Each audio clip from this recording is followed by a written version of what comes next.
everybody. How are you? Hope you're having a good day. So I've had a busy day today. Oh my goodness. I have been on the phone just getting some stuff done. And you're probably wondering, Rose Thorne, where the heck you been? Why haven't you been reacting to Foodie lately? Well, there's not much to react to be honest. I told y'all, if she's being too boring, I'm not even going to bother. And her last few live streams have been horrible. Absolutely horrible. You want to know how horrible? Well, the highlight out of one of the live streams was a chin slip. Yeah, a chin slip. That was the only thing worth talking about. And it wasn't that big of a deal. That was it. That was the only thing. So it's gotten bad, y'all. It's gotten real bad.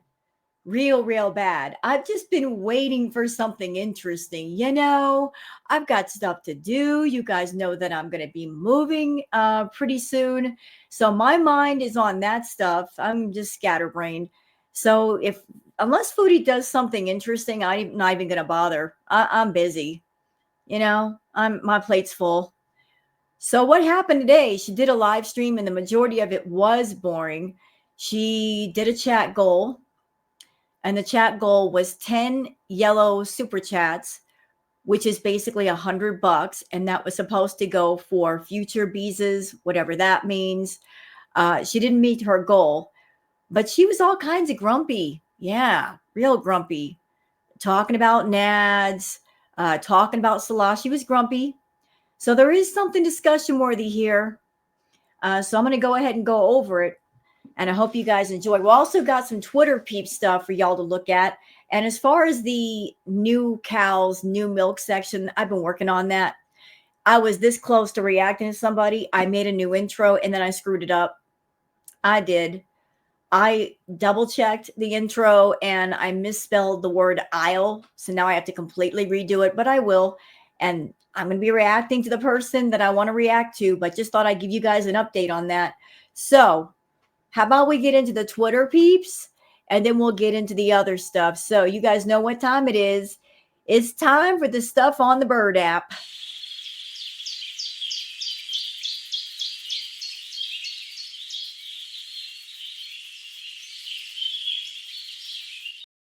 All right, it's time for the Twitter peeps. Am I where I need to be? I am now. I wasn't before. So let's see what's going on Twitter. And for those of you that are on Twitter that you'd like to follow me on Twitter, there's my handle, Wild Girl Sarah. Where are we starting at first? All right, let's start here. Trigger warning. We're giving a trigger warning because in her live stream, Foodie was talking about some triggering stuff that I'm like, really? You said that? Yeah, she said that.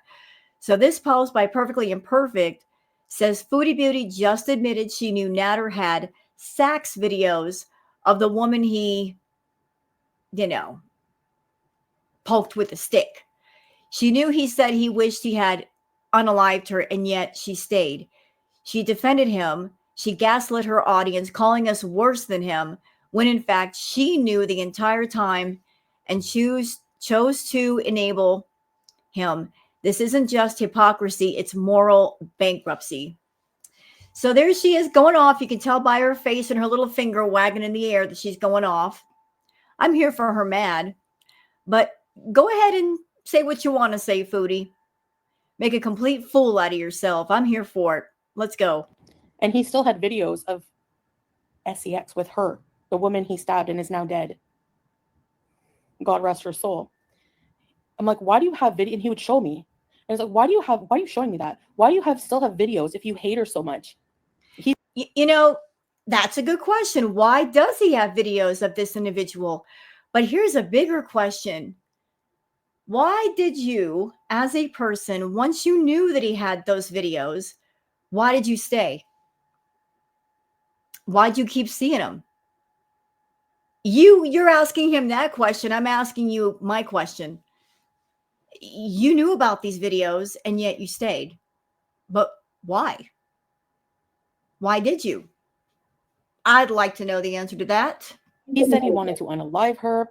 He said that he stabbed her. And he said he still, he had those videos of her. And can I just point out really quick, This is off her channel. This is her content. Miss I'm a Victim, and she's choosing to talk about someone that she doesn't have to talk about. She's bringing up stuff she doesn't have to bring up. But again, why? Why are you bringing him up? Why are you bringing this up? Why are you choosing to talk about this? Is it because in a very subtle, slimy way, you want to keep him relevant on YouTube? Keep him as a talking point with people? And by doing so, you might be in a strange way helping his channel. Maybe you guys got some kind of deal worked out behind the scenes where you give him money and he gives you late night fun conversations. But part of what he wants you to do is talk about him on your channel so that maybe here and there he gets some new viewers. Maybe that's it. I don't know. But I don't understand a supposed victim choosing to talk about their accused, the one who's allegedly hurt them. Just bring them up whenever they can. It's just weird to me. He's sick. Yeah, you're sick. It's been 3 years and you're still talking about him when you don't have to. You're sick. So anyone defending that is beyond, you're more sick because you know. Who's defending him? Who's defending him, Chantal? Please point these people out. Who's defending Natter? I'd like to know. Who's defending him? I haven't seen anybody defend him. I mean, I've reacted to your old videos. I've done the retro reacts. But I try to be fair. Right is right and wrong is wrong. And if you've done wrong, I'm going to point it out. And if he's done wrong, I'm also going to point it out. Because I understand that it takes two to tango. It took the both of you to make all this drama. You both had a part to play in the drama that we saw during Crackhead Olympics. You both were willing, eager, knowing participants in the drama. Either one of you fools could have said no to each other, but you didn't because you were both greedy, you were clingy, you were desperate, and he just wanted your money. So because of that, the door that should have been shut was kept open, and all the drama ensued. So all the insulting and embarrassing and humiliating that he did to you, and you didn't say no to that, I think you're sick, honestly. Carla says, lies, lies, and more lies. She was devastated BB finally kicked her lazy, insufferable butt out after years of supporting her. I guess in the live stream, she was talking about her ex-boyfriend, BB. And BB's been out of the picture for a long time. He's been gone for quite a while. BB was a good man. BB was a good, hardworking, decent man. I don't think Chantal was ever in love with BB. I think she was in love with the idea of BB.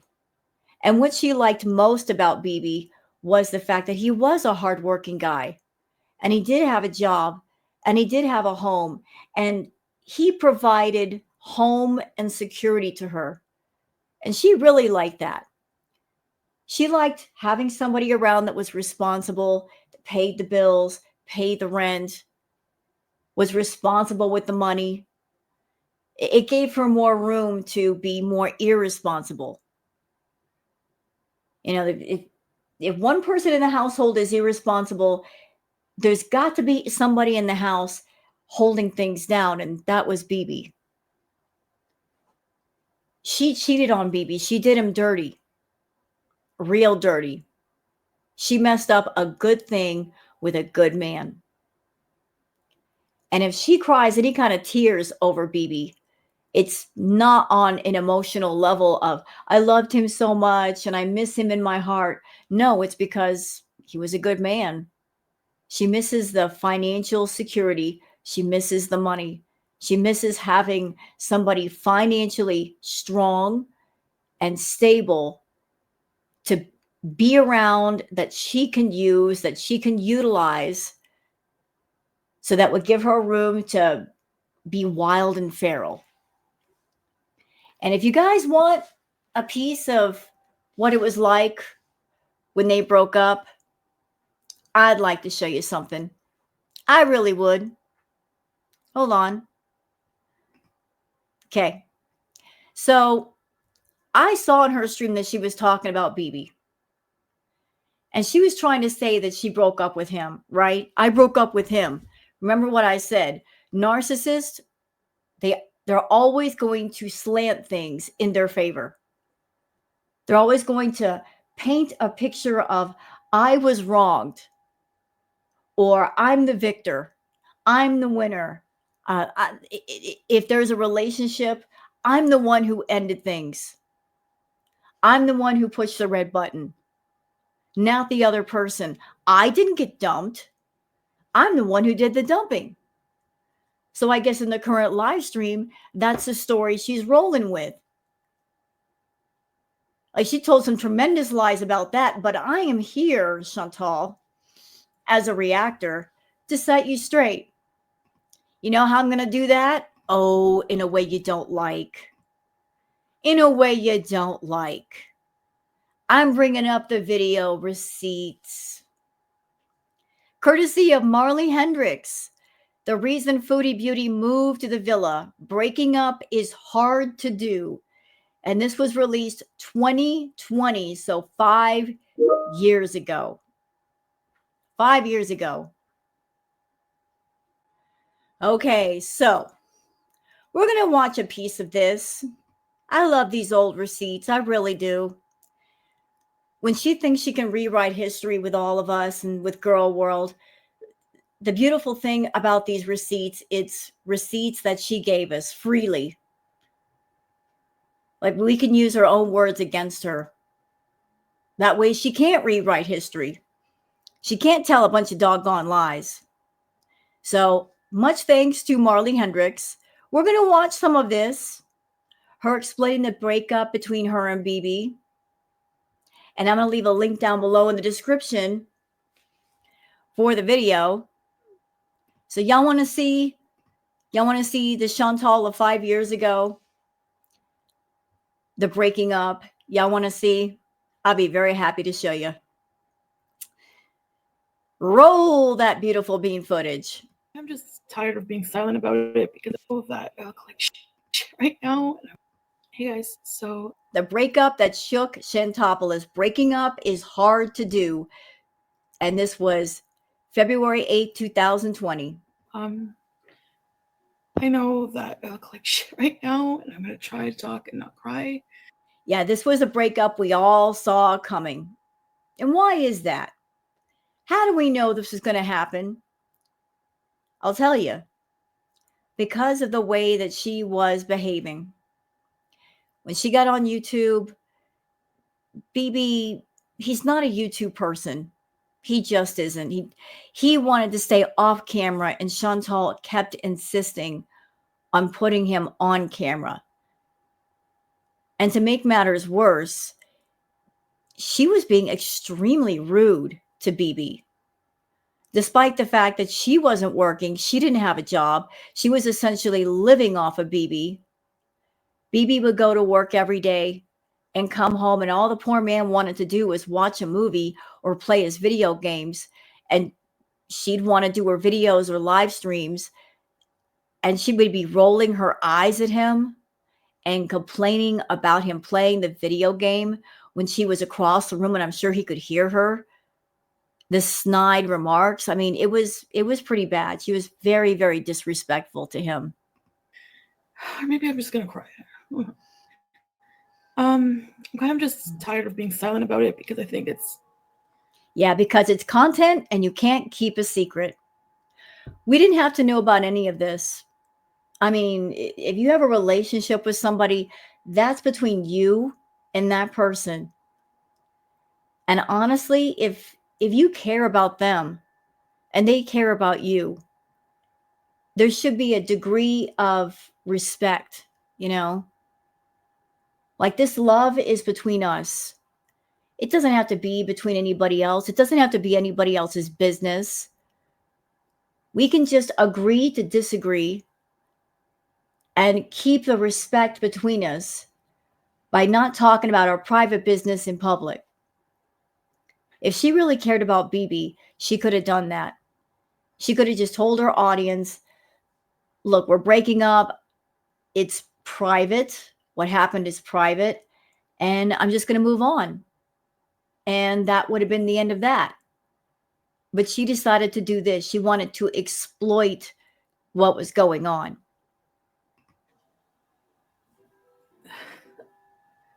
A big reason why I'm so messed up.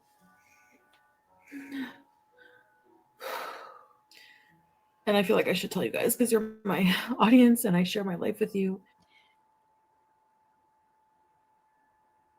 You're supposed to be a YouTube content creator.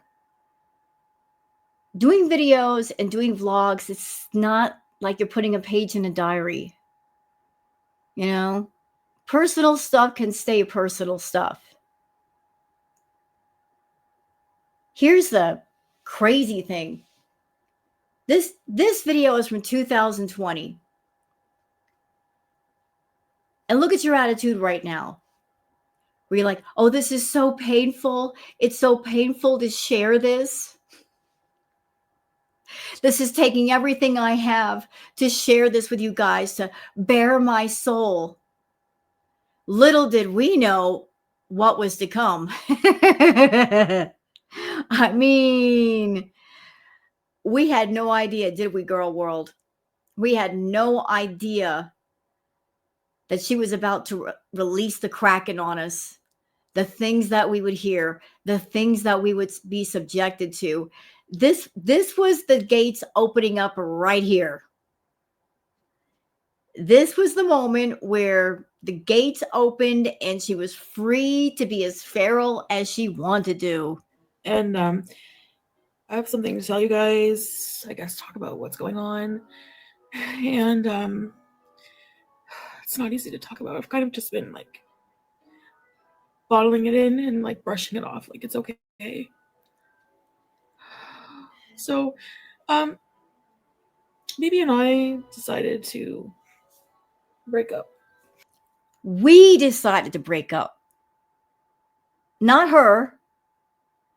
It wasn't like she walked up to BB and said, okay, my decision.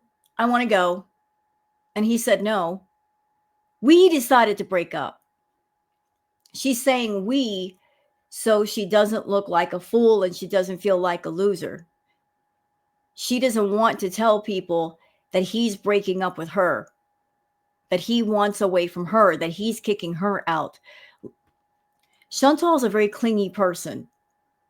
She needs a man around for validation, always. She doesn't know how to do alone very well. The idea of being completely alone frightens her. She just can't live that way. She just can't. And that's why she's got to have a man around. That's why she's always on the hunt for one. As clingy and emotional and jealous and possessive as she is, why would she let go of BB?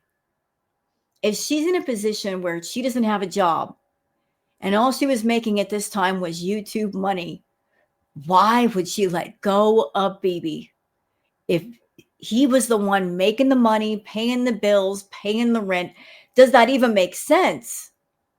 No. Even if they weren't getting along or they weren't being intimate, she knows where her bread is buttered. She's not going to let go of a good thing if it's working for her. So I don't think she initiated the breakup. I think BB gave things the first and last push and said, you got to go. And I think the reason why BB did that was because he wanted her to do more. He wanted her to get a job. She wasn't getting a job. He wanted her to take better care of herself physically. She wasn't doing that either. She had a food addiction and she wasn't seeking treatment for that. That was another mark against her. And the last and final nail in the coffin was her cheating on him. I mean, poor BB put up with a lot. He put up with a rude, inconsiderate, lazy brat who caused a roach infestation in his house. I mean, how much disrespect was that man supposed to take? Well, he took all he could take. And when she said, "Why I cheated on you?" that's all he needed to hear. He kicked her to the curb, not the other way around. I guess it's like out of necessity because he isn't happy and you've been cheating. Yeah, they weren't happy together. It's just the way. I don't want to talk badly about him. I don't really want to go into too much detail to respect his privacy. It's not about I respect BB, and I don't want to disrespect him in a video.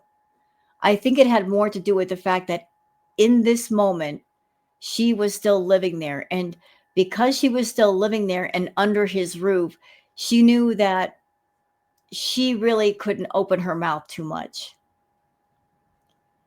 And honestly, the audience, we barely saw BB. We barely heard from him. So Chantal could not turn around and say BB was a horrible person and he talked down to me and he screamed in my face and he raised a hand to me. She couldn't make those claims about him and be believed. And she knew it. So, given the lack of interaction of the two of them on camera and the fact that she was still under his roof, she kept her lips quiet.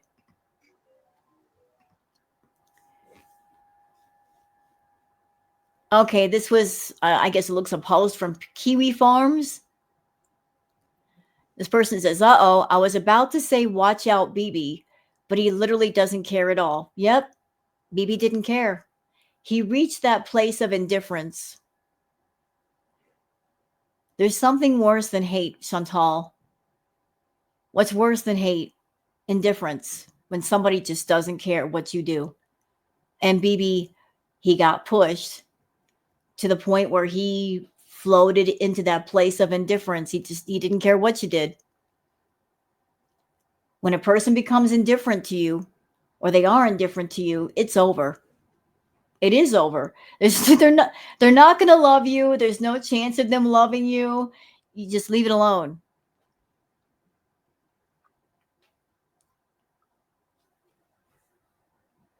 Okay, what else? But I think a lot of you could see our dynamic, and it's changed a lot over the years. She's been cheating, and rumors have it so was he.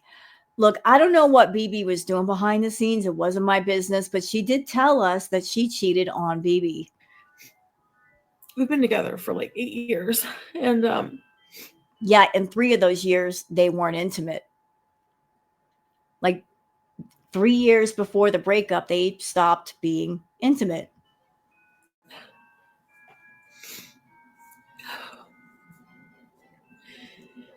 The first, I'd say, 5 years were amazing.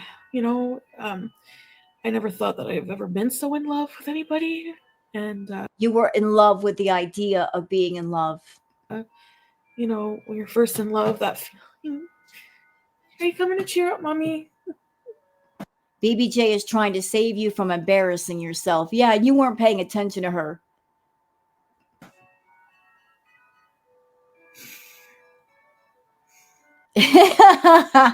All right, turn it off. You're a mess.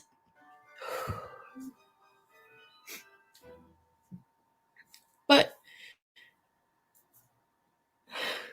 it just... And can I just point this out to you, Chantal? I know you don't put much stock in animals. You like to pretend that you love animals. You like to pretend that animals love you when they can't stand you. But as someone that you owned pets, one thing you never picked up on is that pets can be very much in tune with their owners.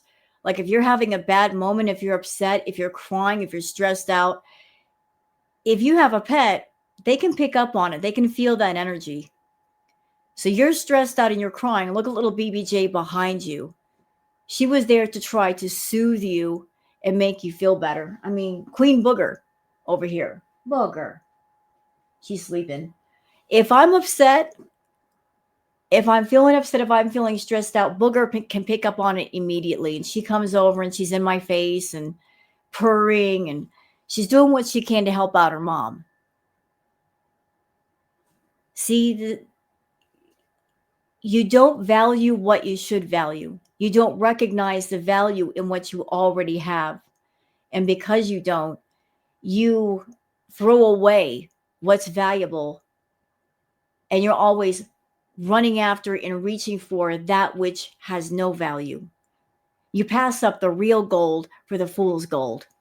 I guess, like, same thing with Pete. Well, not the same thing with what happened with Pete, but after about 7 years, get that 7-year itch, I guess.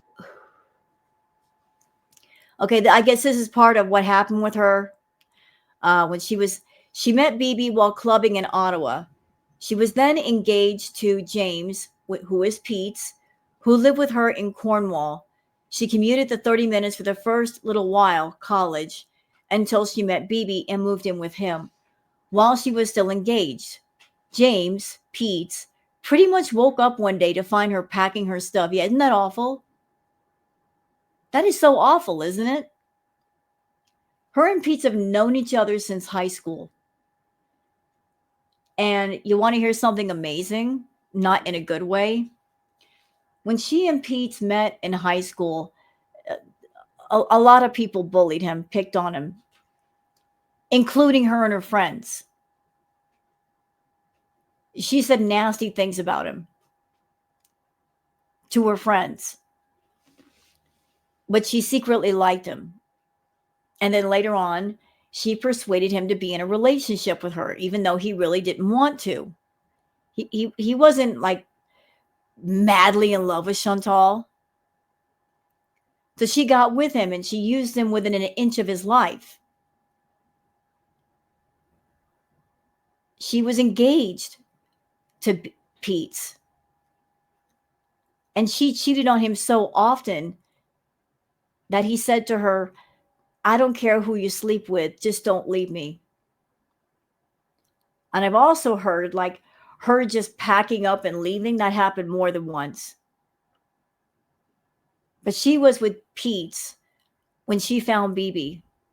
So she cheated on Pete's with BB. And then while she was with BB, she was still taking money from Pete's. It was a big old mess. It still is. But that's how she broke up with Pete's. Like she didn't discuss it with him. She didn't explain it to him. He just woke up one day to find her packing her stuff. And to this day, I feel he still harbors a lot of anger over that, a lot of hurt over that, a lot of distrust. And that's another reason why, as wrong as it is, Pete's had this unfounded hatred for little BBJ, because BBJ started out being named Casey. BBJ's original name was Casey. And Casey was a cat that Chantal and Pete got together. But then when she got with BB, she changed Casey's name to BBJ. And then when she came back to Pete's, the name BBJ was a reminder of the cheating and the hurt that she put him through. So although it's wrong, little BBJ had nothing to do with the cheating. It wasn't her fault. And she had no control over her name. When Pete looked at BBJ, it was just a reminder of what had happened before. Guess I don't know. I still love BB. I know he still has love for me, or at least cares about me. You know what? You can sit on that and spin. I still love BB. You were crying in this clip, but what about the other clips before this one? Don't make me bring them up, Chantal. I'll find them. I will compile the clips and I'll make my own video where you're in the house and you're doing live streams and you're rolling your eyes at BB. You are being rude and disrespectful, saying horrible things about him with him just a few feet away. He'll be in the living room trying to watch a movie or play his video game and you are just acting all kinds of obnoxious. Is that the way you express love to the person that you live with? You felt free to be disrespectful to your partner, but then when they've had enough of your nonsense and they kick you to the curb, suddenly I still love BB. You should have shown more love then if he mattered that much to you. But I don't think that we're in love with each other anymore. You know why she's crying? Because Chantal still hasn't learned her lesson yet. That actions sometimes invite consequences. That if you cheat, if you lie, if you live with somebody and they're the breadwinner, they're paying all the bills, they're covering all the expenses, that means they also get the most say so. And if you're someone living in the house and you're not contributing to the rent, you're not paying the bills, you are supposed to be their partner. You are not taking the proper steps to improve yourself. You are just an overgrown brat. They don't have to put up with it. Not at all. An independent person does not have to put up with nothing. She's not crying over the love, y'all. She was crying over the fact that, oh, actions do have consequences.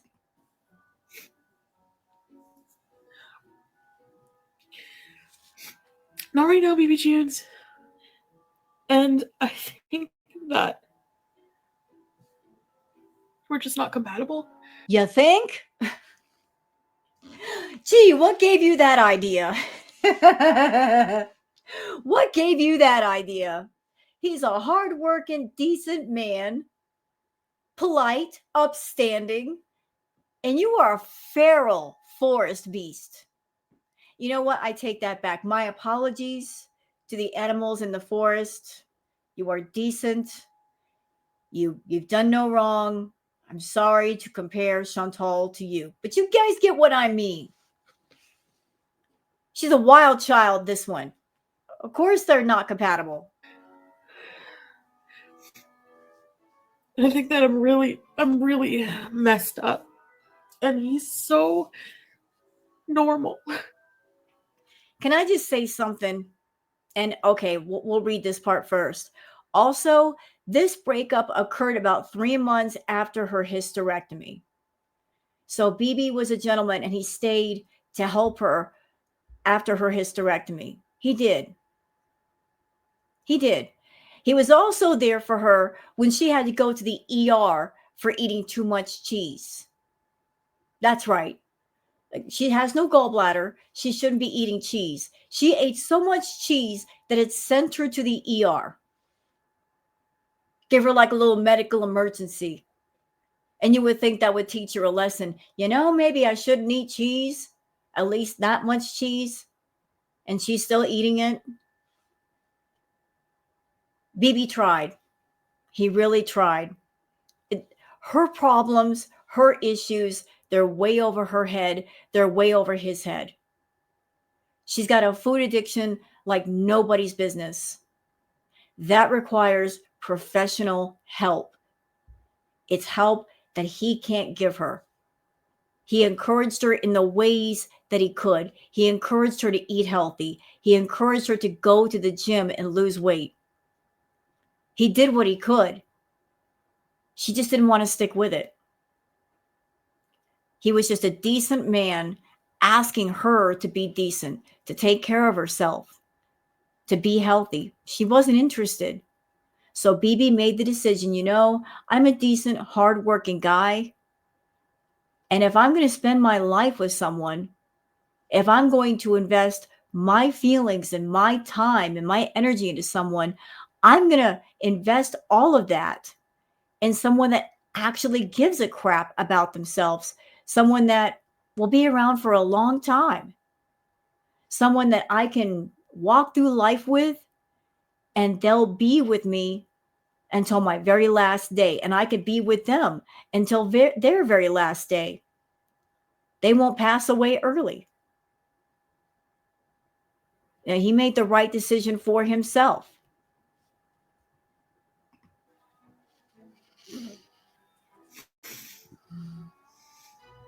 That's something that really escapes me about her. She says she wants love. I don't think she wants love. I think she wants acceptance. She wants someone to just accept everything about her that's wrong, everything about her that's toxic and hurtful. She wants whoever it is to accept her toxic, hurtful lifestyle and be okay with her hurting herself and just stay out of the way and not say a word.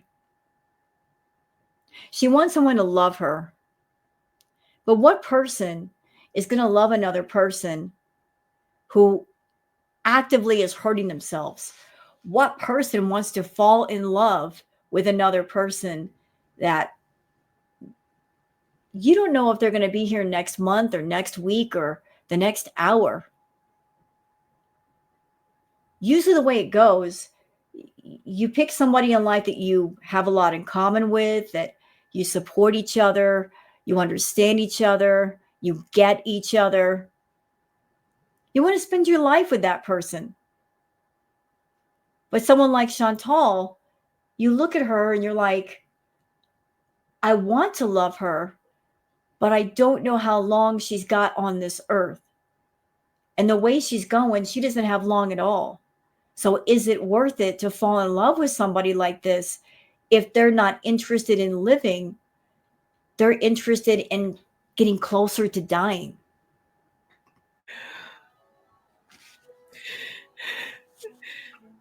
And I can tell that he's not happy. We are here. Yep, there's poor BB. Hi, baby. See? She's putting him on camera and she knew that he did not want to be on camera. Disrespectful. See? He don't want to be on camera. And she thinks it's funny. Like, I'm just going to whip the camera out and put him on camera, whether he likes it or not, just because he's here.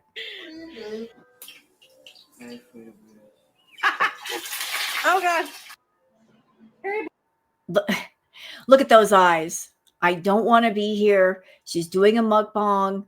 Like the eyes say everything that you need to know. You want to hear something interesting, y'all? Kiwi Farms, it's a forum. It's a very rough sort of forum. And they usually tear people apart. BB, the Kiwi farmers had nothing bad to say about BB. Nothing at all. They wished him well when he exited out of Chantal's world. They wished him well. They had nothing bad to say about BB. That's a rarity for the farms. Okay, so the cats are being bad. So traditionally in Senegal and in Look at that face. He doesn't want to do it. other African countries too, you eat off the same big plate. Yeah. Like there's baby. Oh. Hi. Hi. Okay.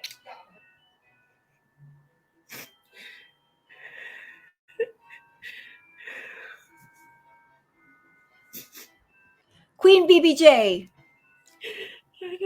Because She's so pretty. of that, I just want to let him go. Be happy. And she tried to spin this breakup like she was the one who ended it. What do you think? I think he ended it. If he was the one paying the bills, if he was the one paying the rent, if he is the one providing the financial home security, why would she let him go? She wouldn't. She would not willingly let him go. And let's think about everybody after BB. Chantal is not known for letting people go when she should let go and just saying goodbye and letting the men that she's involved with go their separate ways. She likes to hang on to them in whatever way she can. She likes to put them in her back pocket just in case she wants to talk to them, just in case she wants to come on over. She treats men like a resource that is either useful now or they might be useful later. She is not that woman who says, I'm a mess. I'm a complete mess and I mess up people's lives because I'm such a mess. Just out of human decency, I should just let them go. I should just let them go live and be happy because they weren't happy with me, and let me go find the person I'm supposed to be with. Just let the men go. Nope. No, no. Mm-mm. Even while she was seeing Natter, she tried to use BB to make Natter jealous. When she moved out of the house that she shared with BB, that he paid for, she purposely kept a lot of her stuff over there for over a year, just so she could call him whenever she wanted and talk to him. And there was one occasion she actually went back to the house when BB was there because she wanted to make Natter jealous, even though BB had no inclination to be with Chantal ever again. It didn't matter. She wanted to go to BB's house and go live to make Natter jealous. It didn't work. It did not work. Her little triangulation move of trying to pit two men against each other or one man against another man did not work. Why did it not work? Because Natter never loved her. She tried it though. She tried that high school nonsense. Natter doesn't play those emotional reindeer games though. He's still young enough while he's, he's like my age. I want him to find somebody he's more compatible with, and then.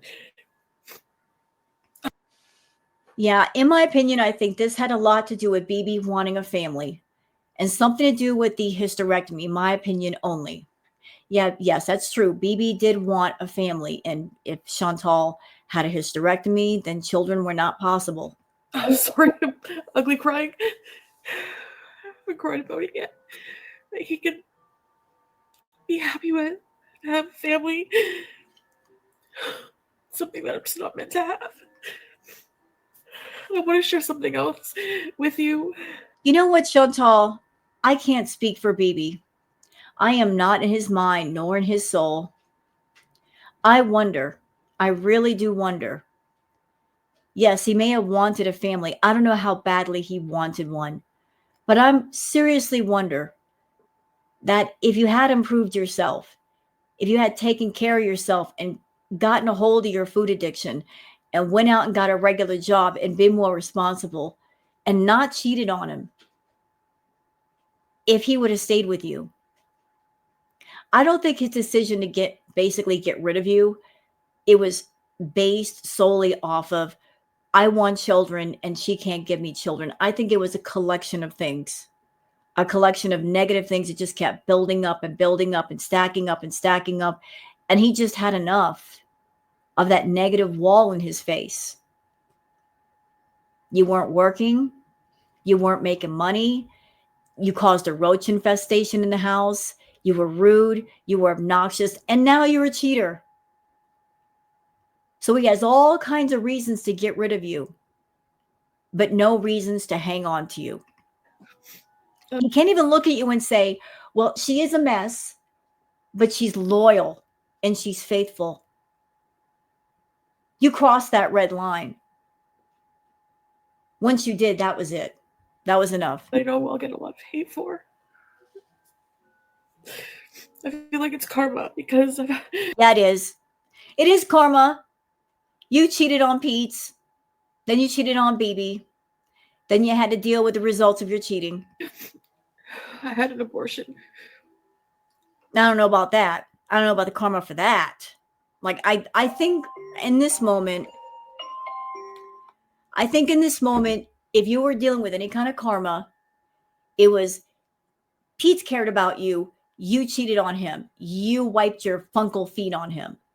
Then you got with another man and you did him dirty. And in this moment, you're crying and you're freaking out, not because you love BB, not because you were deeply in love and, oh my God, I can't be separated from this man. My heart is being torn from my chest. But because you're a brat and you found a man who was responsible and you know you screwed up and there's no going back. There's no fixing it. You're crying for yourself. You're not crying for the hurt you've caused other people. You're not crying over the fact that you're stupid and you cheated on him and how wrong it was. You were crying at how it affected you. A long time ago.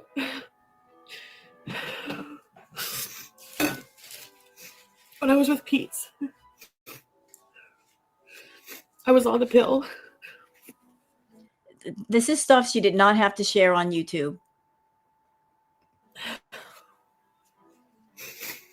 And for whatever reason, it just didn't work, I guess. I don't know. But I ended up pregnant. And back then, I was so scared. I did not think I could be a mom. And he didn't. He agreed. He didn't think he could be a dad. You know, I will agree with you, Chantal. I rarely agree with you.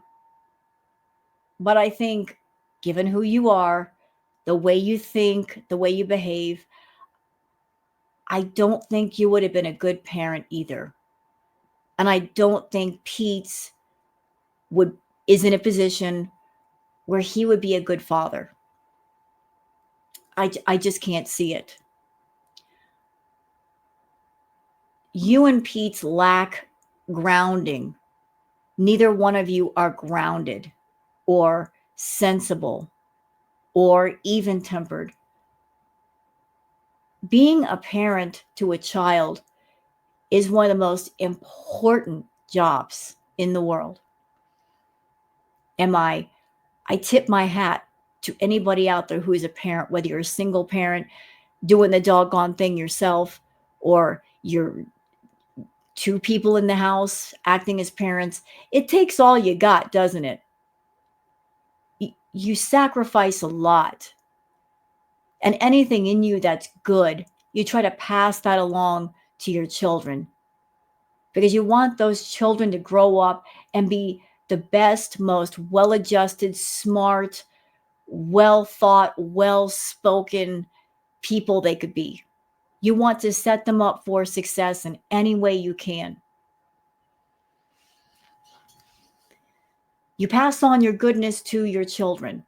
And then when they grow up and they have children, they pass along that goodness plus their own to their children, and on it goes. And you and Pete, you're just both too immature for that. So I think you not being a parent and Pete's not being a parent, that was actually a wise decision. Because I just can't see him being a good father. And I can't see you being a good mother. You're too quick-tempered. You are immature. You're just horrible. You'd be a horrible parent. And I didn't know what to do.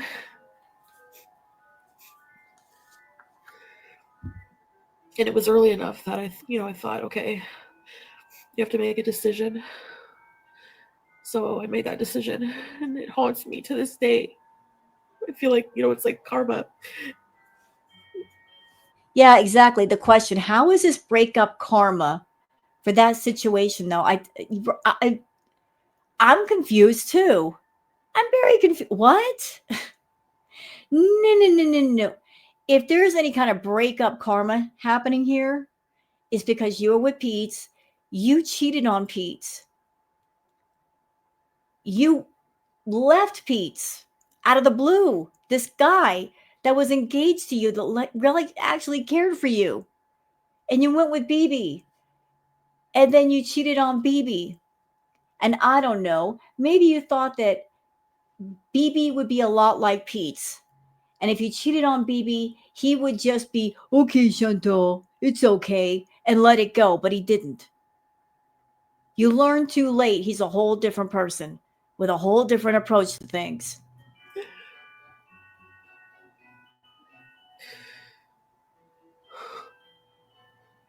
My life just really sucks right now. What she means is, it sucks for me that I did wrong and now I have to pay for my wrong. I think what I'm... Oh, we're really trying to cry right now. When I think of why I'm so sad, it's because I feel like my health... I feel like I did this. Like, I ruined it. You did. You did. This video is 2020. Look how much different she looks. I mean, granted, she was 5 years younger than what she is now, but she was in a better state of health than what she is in 2025. Like, she's had many moments, I'm sure, where she could have just stopped what she was doing, pause, think about her life, and take a different direction. And she never did. She never wanted to. You know? Yes, you are responsible for your own happiness. He doesn't understand depression or eating disorder. But you do. And if you have an addiction, it's your responsibility to seek help for that addiction.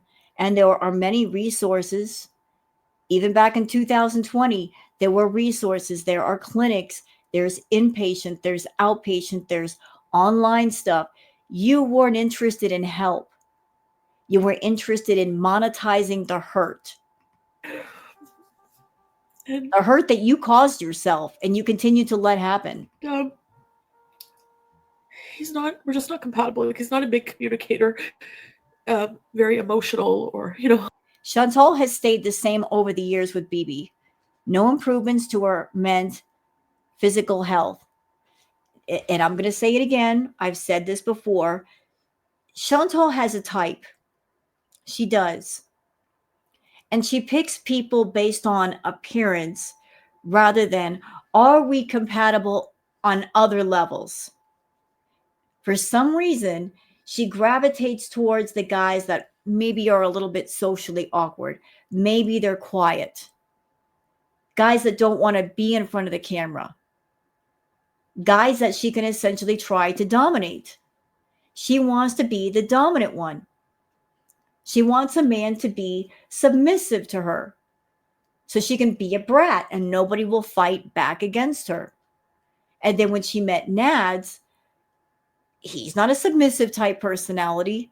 He fought back against her and she was turned on and intrigued by that. And that's why she got so wrapped around his finger and she allowed it. She did. She's a weirdo. She picks the quiet guys, the normal guys, the decent guys. She wants them for the security and the safety. But then after about 5 minutes, they bore her. She gets bored with them. And then she wants something more exciting. So she gets into a relationship with a quiet, normal guy. She locks them down to take care of the responsibilities around her. And then she runs around town cheating on said guy because she feels she can. And then it causes a great big giant mess. So she wants to have her cake and eat it too. She wants the nice, decent, quiet, hardworking guy to be responsible and take care of the home situation, the bill thing, the rent thing. But she also wants the bad boy because bad boys are exciting. Although she can't dominate the bad boy. Like there's no making her happy.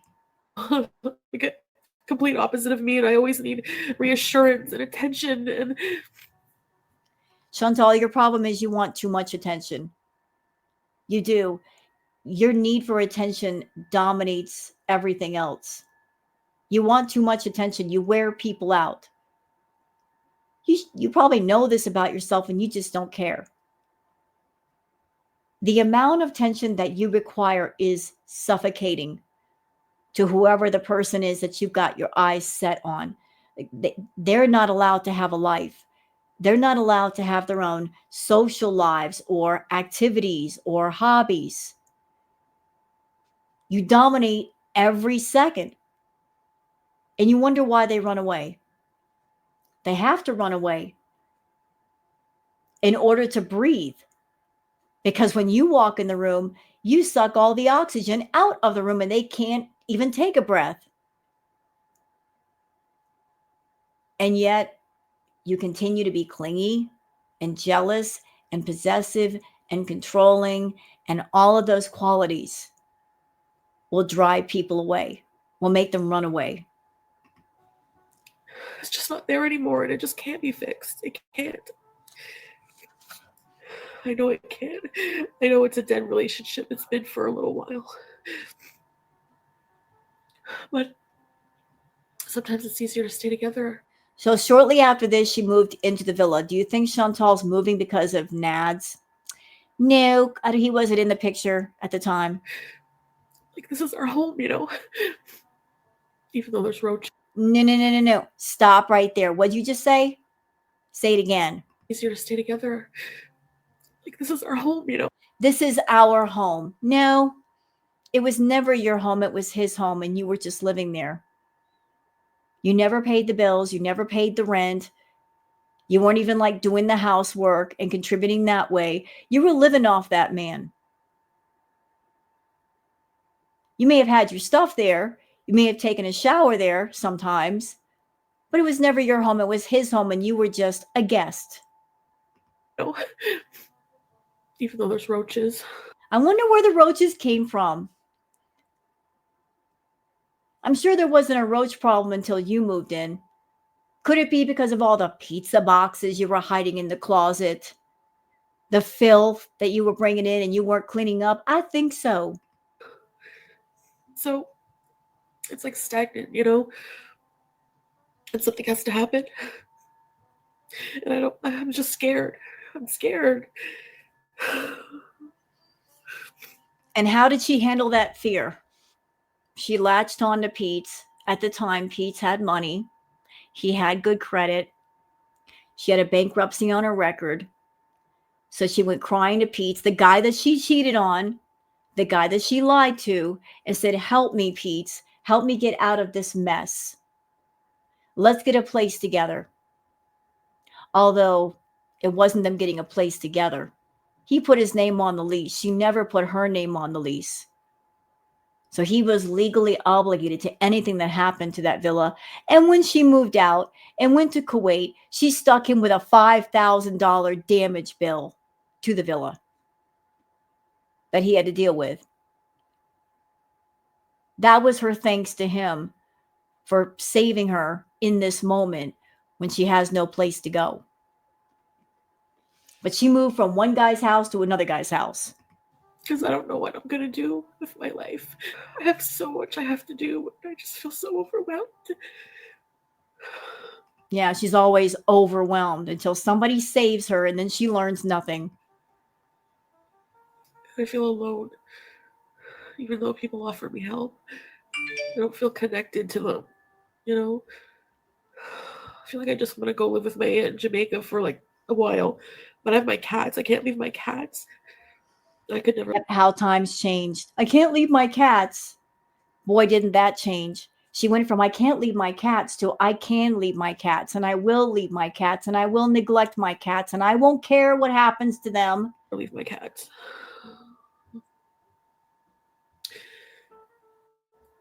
So when our lease is up, I think that's October, we're going to go our separate ways. I'm just going to give him everything we have here.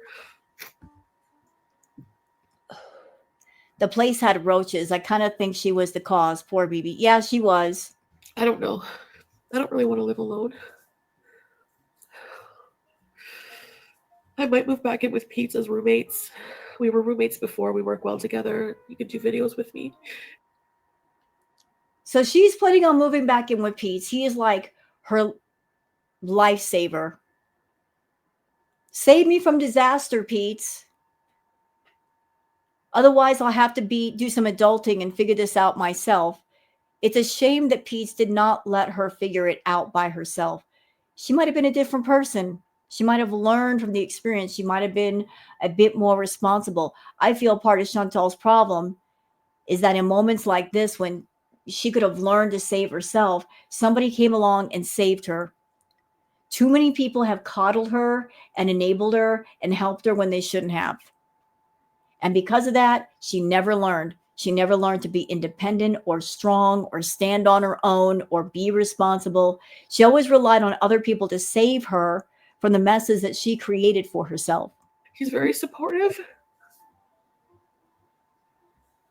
But I don't want you guys to think that it's going to be a couple thing because we're not in love. Okay, so this is about Pete's James. James had a hard time in high school. Tall, skinny, metalhead. Girls really didn't want him, but he's always been a sweetheart.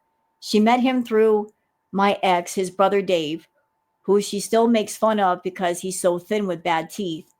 And when they started dating, she lied and told all of us she was dating Dave because James was skeleton thin and she was obviously embarrassed by it. So she made fun of Pete. Either anymore. I don't have any romantic attraction to Pete's, and it's nothing against him personally. It's just the way it is, you know. But he's a yes man and will agree with the dumbest things you do. Got it. Yeah, he'll stay out of the way. As much as I would like to do that, I sort of feel like that's going backwards too, you know. But we're so compatible as people. We're compatible, or is it your only option? I think it has to do with he was the only option. Like, I have nowhere else to go. There's no other guy that will take me in. I got to go with Pete. The same. He's the dumb one. Even though I cheated on him and I broke his heart, he's so stupid, he'll take me back. A lot of ways, and he loves cats. I mean, I knew BB wasn't my soulmate. Whatever, you know, I always have to tell him, like, come look how cute the cats are being right now. And he just. So you knew he wasn't your soulmate. You knew a while ago the two of you weren't compatible, that he didn't want to be on YouTube. He wanted nothing to do with YouTube. And yet you didn't walk up to BB and say, can I talk to you? I really want to talk to you. Look, you're a hardworking guy. You're decent. There are different things in life that you want that I can't give you. And quite honestly, I'm not happy either. So is there a way for us to part ways and do it on friendly terms? You know, just be decent about it. Let's be decent about it. Let's just configure things to where I can walk away in a good way and there won't be any hard feelings. No, you don't do things that way. Goes, ooh, he just grunts. Like, if you cannot appreciate a cute cat, then you're not my soulmate. I don't know if he wants me talking about this, but I'm pretty sure he doesn't. You're giving your side of things, but I would have been interested to hear BB's side of things. You're saying these things on your YouTube channel because you knew he didn't watch your videos. And I notice you're not saying these things in front of BB. You're saying these things away from BB. So not only are you being disrespectful to this hardworking, decent man, you're being shady. It's my channel. But FYI, Chantal doesn't care about privacy. It's her channel. However, we need to watch what we say about her on ours, right? Well, it's my life. So anyway, there's no animosity. I don't know if he has any resentment towards me. He might. Sis, I just think he wants you to leave. Yeah, he was indifferent to her at this point. There was no love, there was no hate. It's just we don't work, so you need to go. And it reminds me of my grandmother because she feels like she ruined her marriage with my grandfather because not far from my age, she became very depressed. and just stayed in bed all day. My grandfather didn't understand that. He left her. Can I just throw this in here? Something that Chantal has talked about. She did say she has abandonment issues. I don't know what they are. I don't know how deep they go. But maybe that's part of the reason why she just won't let go of the men that she gets interested in.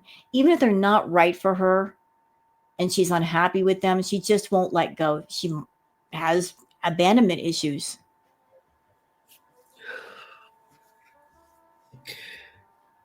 I think that this has to happen. I don't want to get in another relationship ever again. No. We're not showing him. Goodbye. I hope he finds happiness without, like, I hope he finds somebody and who makes him happy. And You don't hope that at all. What you were hoping for is that he would come chasing after you. What you were hoping for is that he would stay single, and the next guy you fixated on, you could use BB to make that man jealous. And that's what you try to do with Natter. You tried throwing BB in Natter's face, and you did it to cause fights. You did it to cause bad feelings, and both of those things happened, but not because Natter was ever in love with you. It was because he was just being protective of you and your money. He didn't like the idea of you spending your money on any other man but him. He wanted to be the only sugar baby. That was why he had a big problem with Pete's. You living with Pete's. It wasn't that Natter felt threatened that you and Pete's had an intimate relationship. He knew you didn't. He just didn't like the idea of you already supporting another man and your money going in that direction versus all the money going into his pocket. can have a family. That's all I want for him. I don't hate him for that. I can't hate him for that. So I just wanted to share that with you because it's something that's just really, really fucking me up. Like, I'm sorry there, but Okay, so that's the video from Marley HENDRIX. I just want to show that to y'all. I did. Because in the current live stream, she's like, I broke up with BB. I just want to show that to you guys first. So we, a refresher. We need a refresher. If she starts talking nonsense about BB and I broke up with him, blah, blah, blah, blah, blah. But let's keep going with the Twitter peeps. Carla says, lies, lies, and more lies. She was devastated. BB finally kicked her lazy self out after years of supporting her. And we just saw the video that Chantal did that supports that completely. So thank you, Carla. Okay, moving on to Ash Renee. Bring him to Canada, Chantal. There'll be a dozen desperate Dee Lulus ready waiting at the airport to greet him. And this is from the live stream, courtesy of Kristen. Dumb and delusional is one heck of a combination. Totally not a romance scam. Let's watch. I thought it was a romance scam because it happened overnight and online. Then married before you even got to know each other. Yeah, I know. And there's people who, like, romance scams are a thing. Like, there's a whole series of them, on TV. Can I just put my 2 cents in here? Do I think the Salah is a romance scammer? Absolutely. 1,000,000%. But let's see the whole picture for what it is. She's a scammer herself. She's not some innocent victim. I think they scammed each other. I think it went both ways. I think he was a romance scammer, but then again, so was she. I mean, let's call things by the right names. He scammed her, but she scammed him. I bet dimes to donuts that the entire time that she was talking to Salah, she was telling him all kinds of lies about herself, about her finances, that he never got to see her in pictures or on video without all of her many face filters. He confessed later that she lied about how tall she was and how much she weighed. You best believe she was lying about her money. You best believe she was throwing her money and how much she was making on the table, knowing that would catch his attention. They scammed each other. They absolutely did. She talked about the romance scam thing before Salah came into the picture. I have to hunt the video down, but she said in the video that she was well aware of the fact that there are romance scammers out there that look for women like her. Older, lonely, heartbroken women who want to be loved. They are on the hunt. They are on the prowl looking for women like her. And if you think about it, Chantal kind of turned the tables on a romance scammer, because in most cases, the romance scammer, they'll talk to you, they'll make you feel like you're loved, like they really care about you, they want to marry you, they'll wait a while, they'll get money out of you, and then they'll disappear. And then you don't know where they are, and you don't know where your money is. She turned the tables on a romance scammer by locking him down and locking him in place to where she was on her way to Kuwait with suitcase in hand, making sure that he couldn't get away from her. She wasn't going to give up her money unless she was on her way of moving there. So he couldn't get away from her. She turned the tables on a romance scammer. But they're usually pretty quick. I don't know. Like mine was quick, but like this is like we have a whole life here together, and I don't know.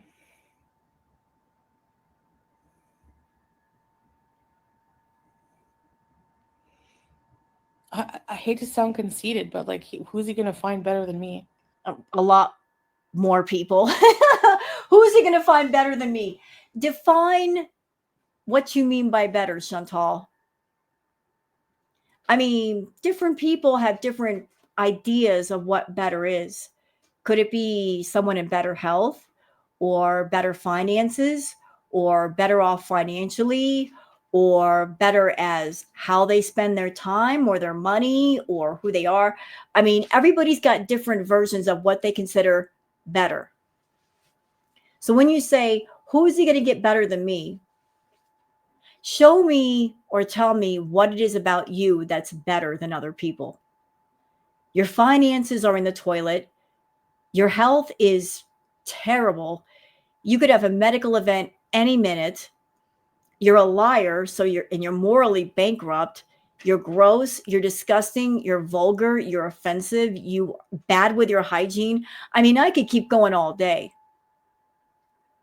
So anybody that's even halfway decent is 10 levels above you. In Canada, who cares if someone's better looking? That doesn't mean anything. You know? I could lose weight. But you're not. You're gaining weight. Get skin removal surgery. Ma'am, in order to get skin removal surgery, first you have to lose weight. They can't take the skin off if you are still super, super morbidly obese. You have to lose weight first. Get a boob job. Again, you got to lose weight before that happens. You have to be in better health before that happens. For any kind of surgery, you would be high risk. To get you on and off the table, you would be at risk for losing your life. All of your major organs are in trouble. Lip implants, whatever. I could make myself look super hot. It's not about that. If I lost weight, I'm sorry, but my face card would steal it, okay? Well, right now it's being declined. Sorry to let you know. It's not. And I know this sounds like a really nasty thing to say. It sounds catty, doesn't it? But it's just the truth.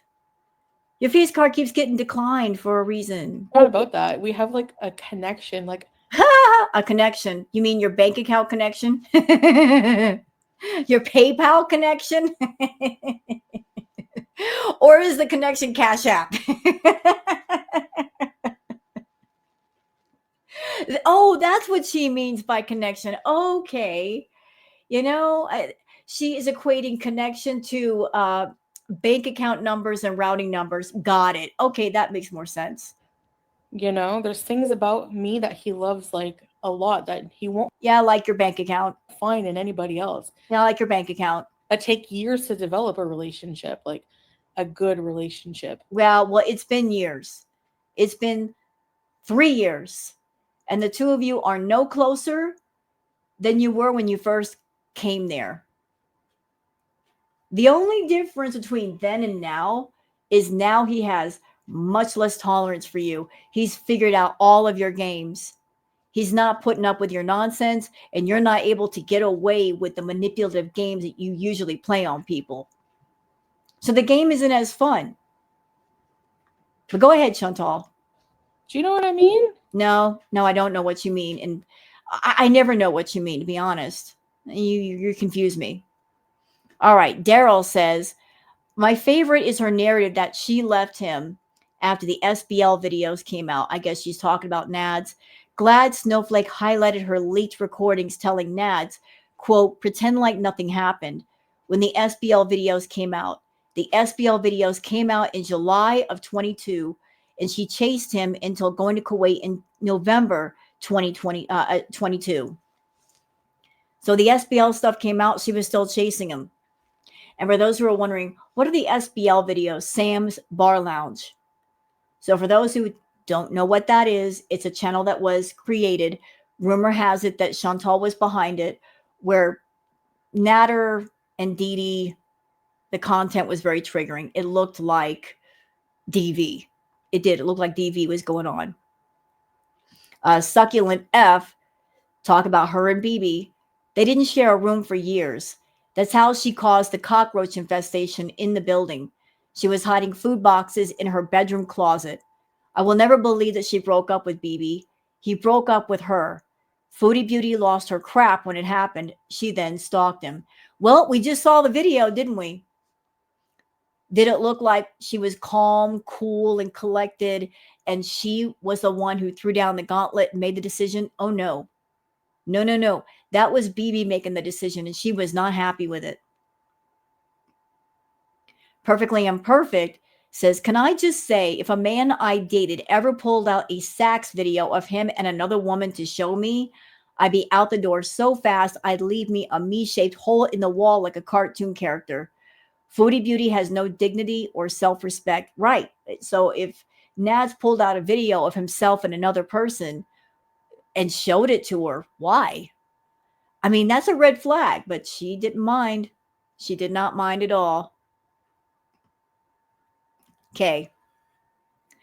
Mark Carney is not my prime minister, says you chased Nads, Foodie, like a cop chasing a bank robber. All right. And I apologize for what you guys are about to hear. She's using the offensive R word. And she did it in the newest live stream. It just flew out of her mouth. No problem. Kristen says, Foodie Beauty blocking viewers and calling them the R slur while trying to insist she did not chase Nads. So let's watch the clip.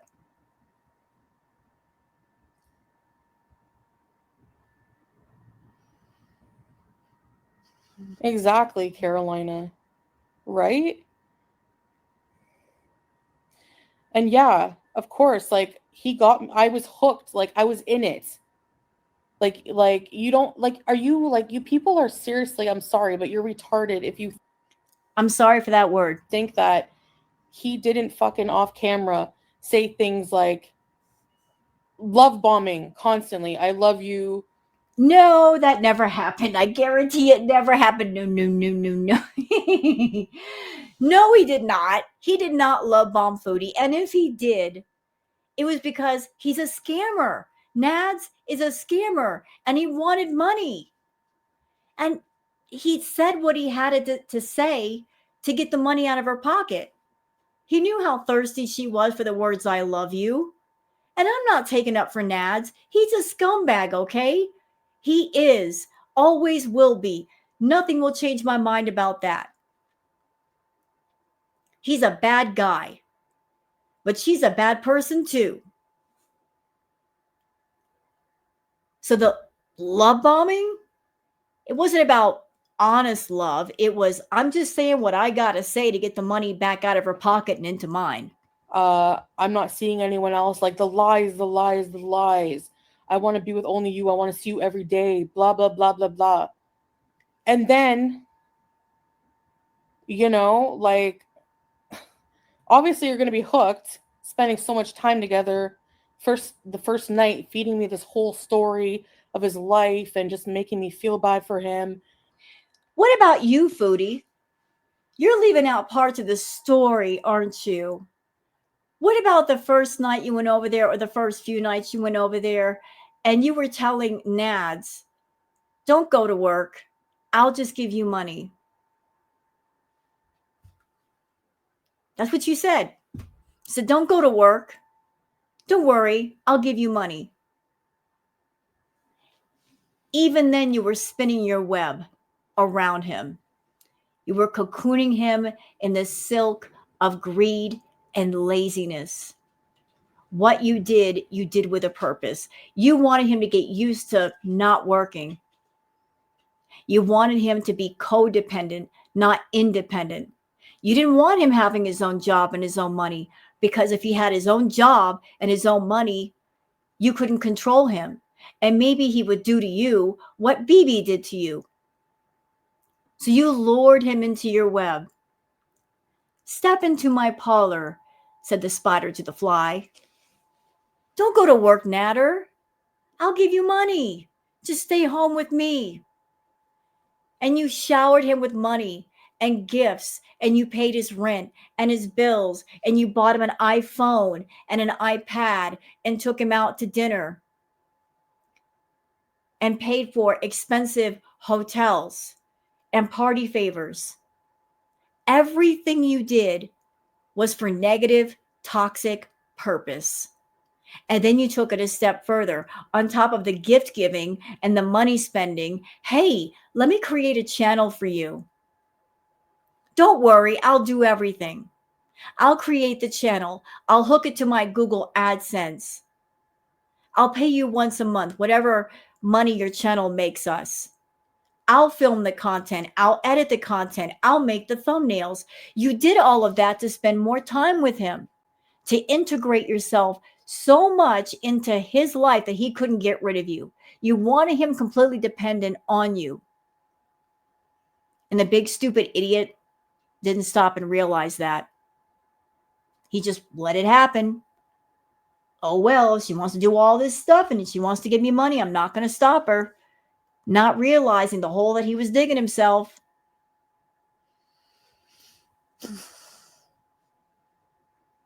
The lies were, he's a pathological liar.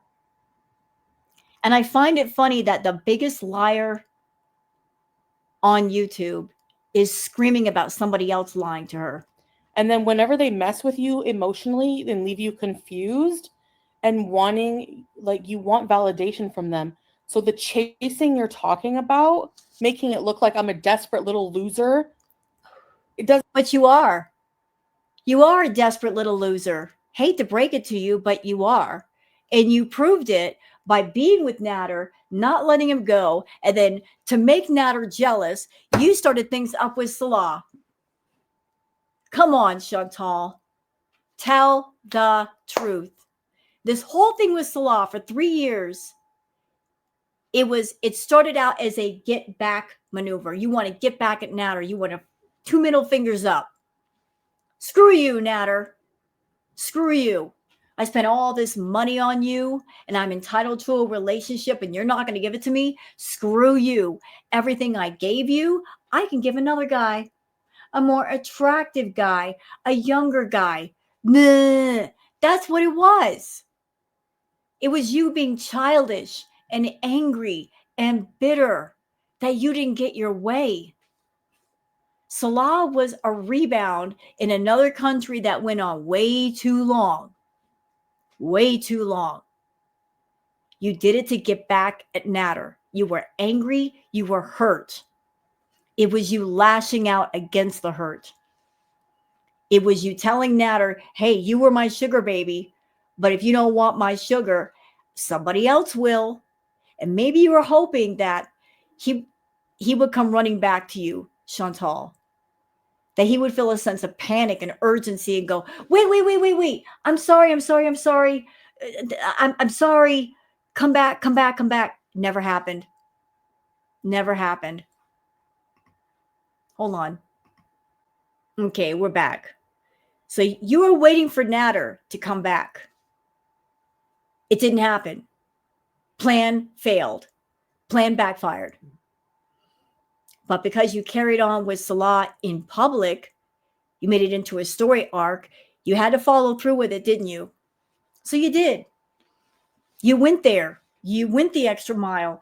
You packed up and you left and you went to Kuwait for 3 years. Nader told you you could never be a good Muslim wife. Is that the reason why you took the Shahada?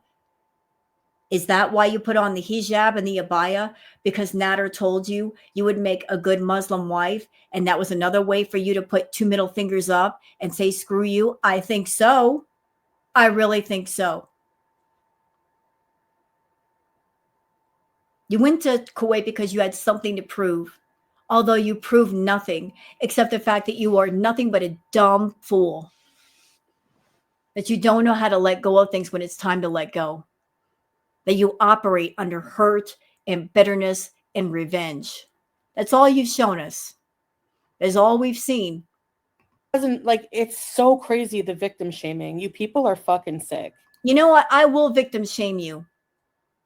But not because you're a true victim. I'm shaming you for being a fake, phony victim and lying about what happened to you. I will shame you all day for that, lady. I will. You are a shame to those that have actually been through trauma, who are actual victims. They don't have stories. They have experiences. They have bad memories. You just have your made-up stories for YouTube.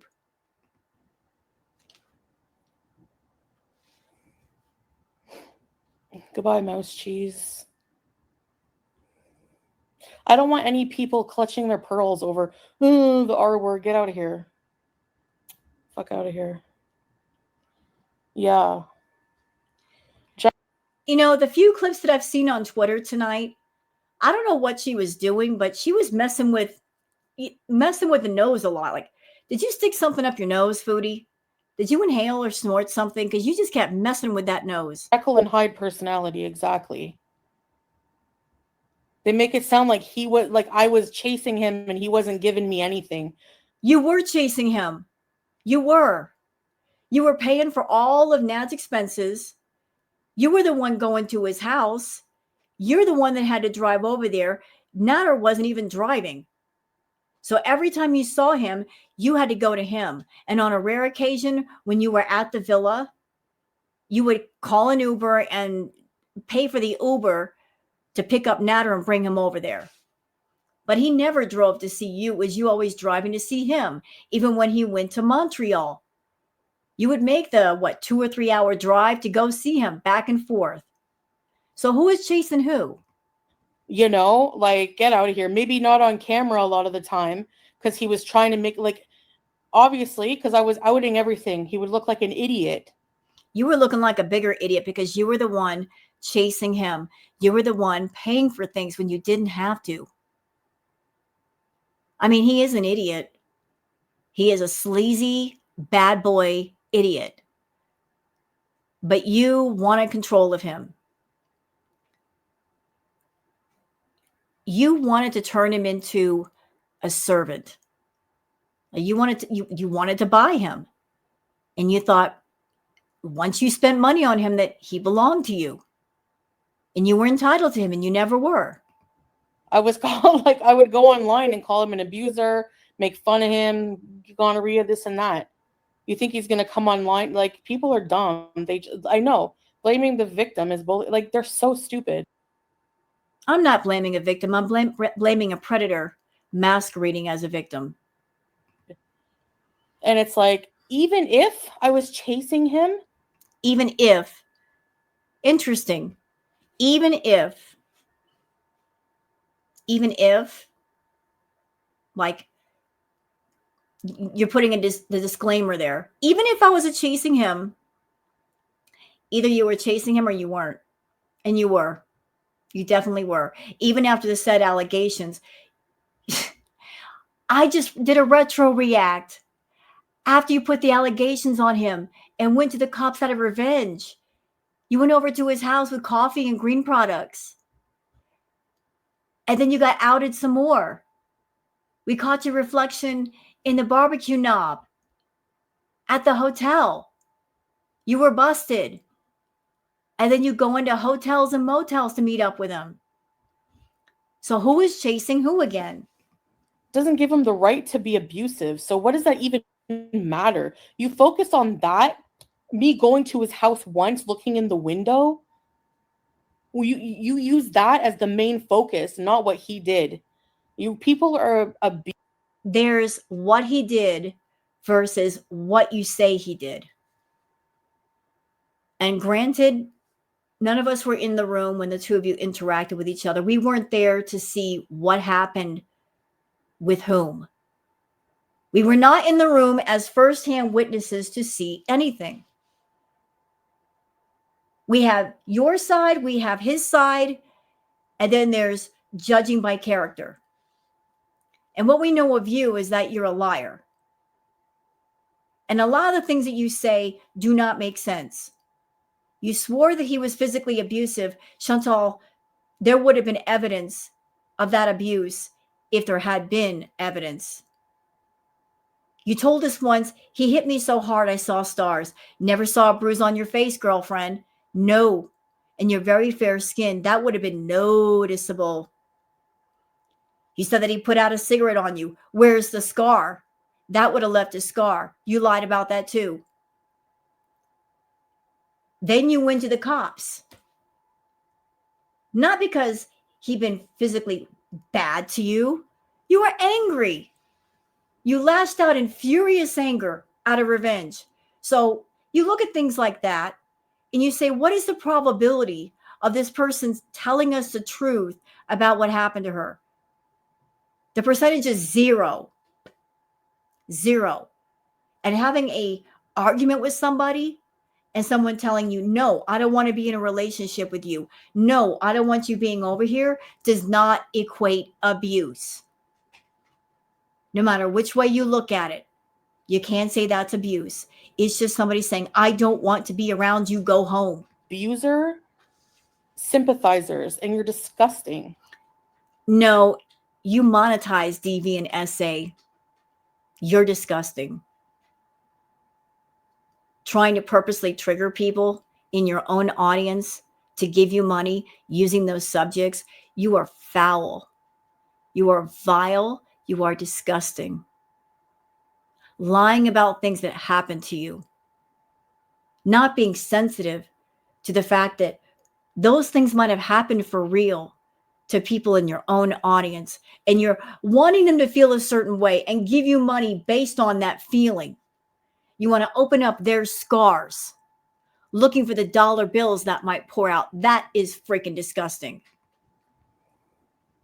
Yeah, I'm not calling anyone with a disability the R word. So You shouldn't use the R word, period. How about that? Cowboy Dog says, fascinating to me how Chantal keeps saying, if it turns out to be something like that, oh well, I'll move on. About Salah being a long con scammer. Anyone who 100% trusts and knows their partner would never even think to utter a sentence like that. He's a stranger. Right. If you love your partner, you would say that there's no chance of that happening. They love me. You wouldn't put a disclaimer in like, oh, if it happens, and oh well. I mean, it's very telling when you say something like that. Okay. At least I can carry you, says she's acting brand new once again. She knew all this within the first few days of meeting him. She did not care. Kristen says a lack of self-awareness is really just, let's watch. like I didn't know what a narcissist was. But that's the first red flag. That now that I know what one is, when I look back, he blamed the other people for what he did. Yeah, sounds like you, Chantal.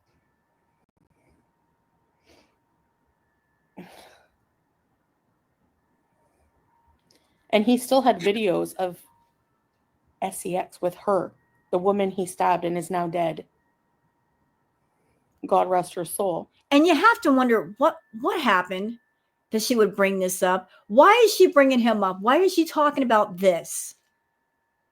Is she deliberately trying to trigger people? This is horrible. Like, what brought this on? What brought this on? And I just saw something on YouTube. I think Nads actually went live. I don't know what he's talking about. I don't care. But I think she's deliberately bringing him up to give him ideas for content. I think that they're in cahoots and they're working together, and she brings up his name and she talks about him because then he has a reason to do a video. I'm like, why do you have video? And he would show me. And it's like, why are you showing me that? Why do you? Okay, we're moving on. We are moving on. Pudgy Pigeon says she basically admits that it's a romance scam, but thinks she turned it into true love. Like he was so smitten with her that she forgot about the scamming and now they're living in a fairy tale. Well, there was that interesting comment that Salah made that any woman over 200 pounds he looked at as being a cow. And Chantal's well over 400 pounds. You can imagine what he thinks about her. But a paid for camera relationship is not the same thing as a real one. Okay, what else we got here?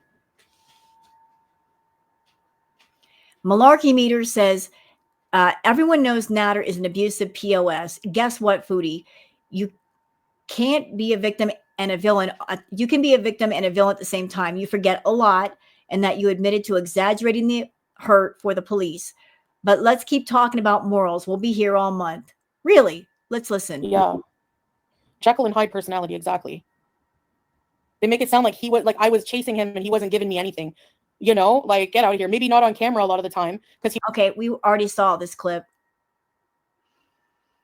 Kristen said, this is Foodie Beauty's latest version of how she and BB broke up. Oh, really? Let's listen. He wasn't one to ever talk about his feelings, ever. So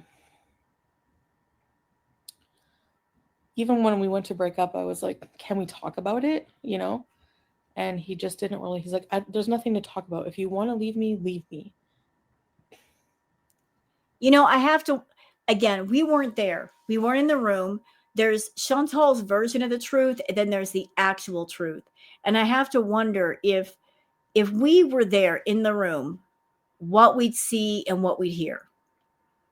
I have a feeling that Chantal got all up on her high horse and she got in his face and was saying, well, I'm going to leave you. Like she threatened to leave, trying to get power over BB. And then she figured out, I guess that's not working. And it's like, if I never left, like if I never, he kind of just would, when I told him I wanted to break up, he was just like, okay. See how she's presenting it like, oh, it wasn't that big of a deal. I approached it. I was the one who got the ball rolling. And you guys just saw the video. Clearly, that's not how it went down. But if I didn't want to break up, I think we would just still be together. No. You wouldn't have been together. You cheated on him and you did a whole bunch of other things. He was done. The same kind of, you know, like it's like he just doesn't have any feelings of his own. Like he does have feelings, just not for you. And even if he does have a wealth of feeling, you didn't deserve it. You don't deserve a good man. You don't appreciate a good man. You step all over him. You're rotten. You're absolutely rotten. I'm Your Huckleberry says she loves the idea of Salah being jealous. She doesn't get that it's purely territorial. That man doesn't have any love or passion for her. She's just his big-bodied roommate plus meal ticket. And he stupidly still believes she'll also be his ticket to Canada. I don't think he's counting on going to Canada. I think he's figured out he's not going. He's just waiting for her to leave, and she's just taking her time about doing it. Let's see.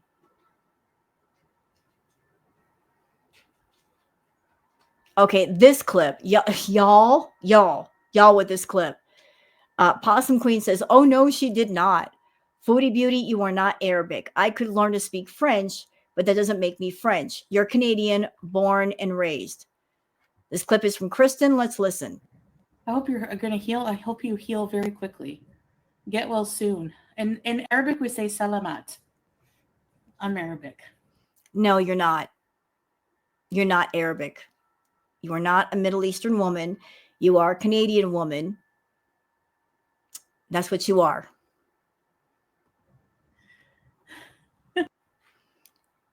Oh, Lord, this one.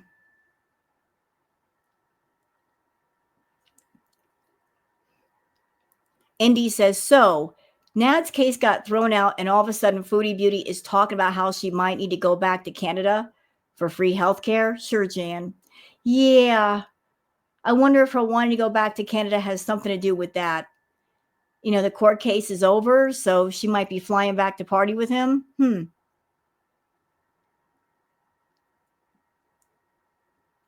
Two-Tail Caper says, Julia is a good girl, but we need her to set her sights higher. The couch, their beds, the kitchen counter, the windowsill, the coffee table, the silver play button, the luxury fart box is your litter box, Julia. Let's get to. Let's watch. My kitty, she shit on the carpet on Mother's Day. That's what she did for me. Does this sound familiar? If it does, there's a reason why it feels familiar. It's familiar because this is what was happening back at the Canadian Villa. And why was it happening? Well, because the litter boxes were dirty. The litter boxes did not get cleaned. Cats poop outside their litter box if they are stressed, if they are sick, and if the litter boxes are so dirty they can't bury their poop. So how dirty is that litter box, Chantal? Why is it every time you get a pet, they end up pooping on the floor where they normally don't poop? This is not something that Julia has done before. Is she doing it now because you are not doing your due diligence as her owner to clean her litter box? That makes me so sick. I mean, how long does it take to clean a litter box? Like 3 minutes. She's got nothing to do all day. You know what? I'm going to get off this before I go off. Enigma 2025 says Chantal might be scared of the elevator there, but she may want to watch out for the caving ceiling and exposed wires by the pool. I mean, hey, what could go wrong, right? That place is falling apart along with their oven and broken lights. But y'all have fun swimming. Yikes. Let's see. Oh, I don't like the way that looks. Okay, so there's the ceiling. Yeah, why does it look like that? That's concern. That ceiling could fall down any minute. That is very concerning. All right, so I'm not reacting to all of her live, y'all. Like, we're starting like the last half of it because that's when she starts to get spicy.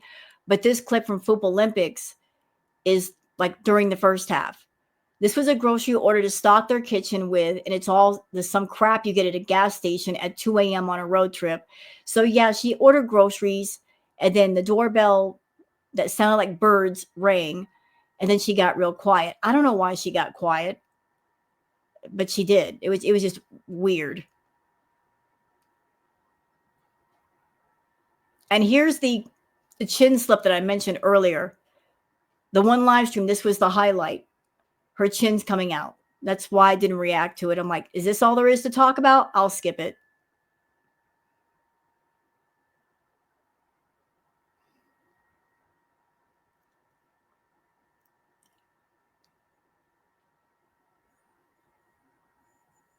All right. We got anything else here?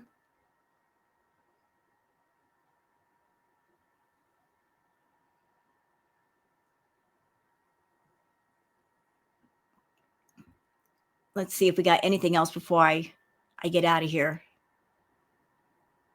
Julie says, I also think she knows deep down Salah is going to leave her once he gets there, talking about him going to Canada. And she is probably so anxious about this. Oh, yeah. I don't think she's going to try to take him to Canada, though. I don't think she has the money nor the means to do so. She doesn't even have a house in Canada yet. So how could she bring him over? It doesn't seem quite likely. Okay, y'all check this out. Katie, said, "This is crazy. When you fade the older picture into the newer one of Foodie Beauty, it is shocking how much weight she's gained in just a few months. So Chantal before, Chantal after. Chantal before, Chantal after. And she's not putting on weight? Oh, yes, she is. Oh, yes, she is."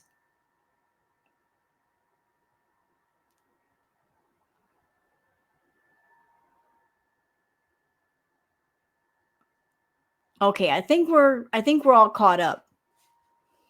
I think we're all caught up with that. So we'll just get out of here. And we're going to finish this off by reacting to uh, the hangout, at least part of it. You guys can see where I'm starting. We're at like an hour, 31 minutes. So I'm cutting a lot of this out. I don't even care for the first half. Blech. We'll just get some of this and go home. All right, y'all ready? Let's get ready. Let's go. Sign me up. Yeah, I like being alone too, Dainty. Yeah. Except for like Salah, I like to be alone most of the time. Said he looked like peace. No, I don't see it, but when I met Pete's, he obviously was like 17. We were young. And he looked a lot different. But whenever they insult by saying Pete, he's like Pete's. Like Pete's is like probably one of the like nicest people, most loyal, honest people. He has a better personality. You can call him weird, whatever you want, but he's never hurt anyone in his life. Doesn't have a criminal record. He's very intelligent, very loyal. So you're naming all these great qualities about Pete's. If you recognize these qualities in Pete's, and if you think so highly of him, why did you hurt him? Why did you lie to him? Why did you cheat on him? Why did you do him dirty? Why did you leave him with a $5,000 damage bill for the Canadian villa? Why'd you do those things, Foodie? Why? Um, he doesn't take really good care of himself, but he's not ugly, you know? Woman cave, yes. It doesn't bug me when people say that, whatever. I was with him for 7 years, like, so? Like, am I gonna say, ew, you know? Hey, Buttercup. I think if he took care of himself a lot, you know? Yeah, you could technically Vegas style. He's a great person, yeah. Yes, exactly, Spudnik.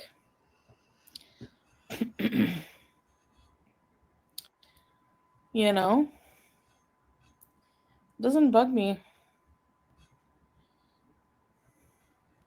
I think that if Pete's ever felt better about himself, if he maybe went to do some therapy or counseling, if he got out of the house and he involved himself in something that made him happy, if he did some exposure therapy where he just got around people, and by getting around people he didn't feel so awkward or afraid, opened up his comfort bubble and made it bigger, he'd feel really good about himself. His problem, I feel, is he's too introverted and he's too comfortable being introverted. But if he opened up his bubble of security and made it bigger, got some exposure therapy, talked to people, had a hobby, had an interest, if he found a group of friends that he could talk to and hang out with and do things with, Chantal would feel threatened.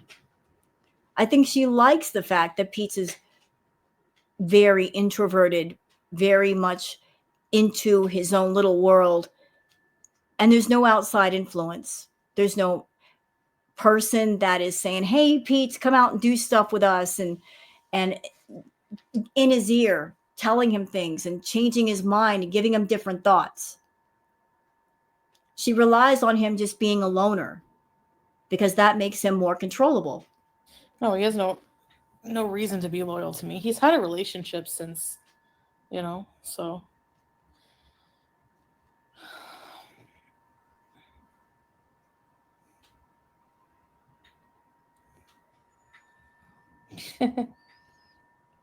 Oh, sorry, Barb.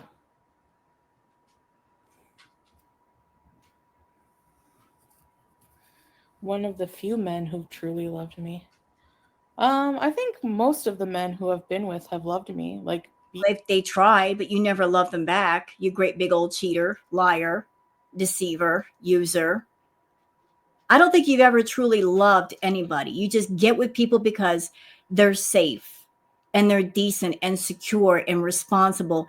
You're looking for qualities in someone that you don't have yourself, nor are you going to try to cultivate and offer up to another person.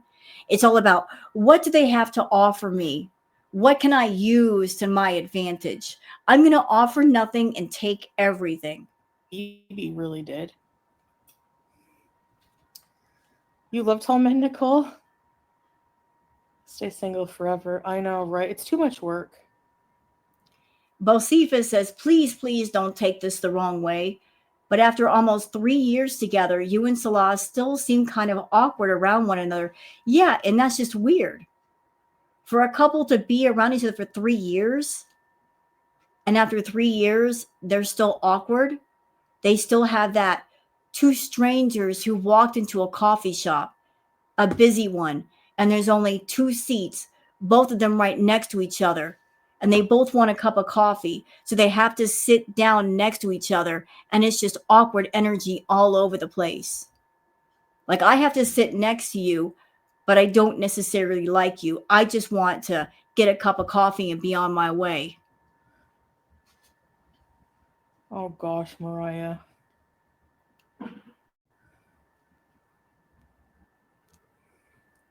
Do you know how to do live streams a long way so you can get into the live wheel? Oh, yeah. I was thinking of that, Barbara. Yeah, Mike, exactly. And Beezers, can I just put this out there to you? So she's doing these chat goals, right? Collecting money for future Beezers. Excuse me. Beezes. $100 for future Beezes. At the same time, we're talking about a woman who doesn't like to go out. She doesn't like to go out.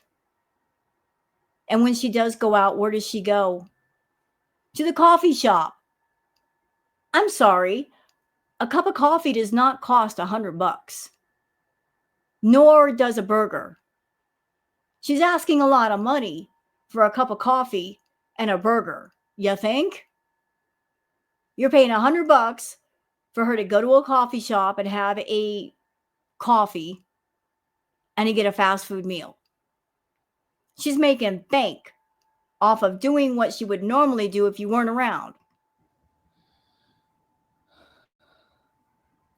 It's not that we're awkward together because Yeah, you are. Off camera, we're 100% different. That's a lie. The lie detector says that's a lie. If you have easy energy off camera, then you would have easy energy on camera. But you don't. And do you want to know why? You two are still awkward together, Chantal?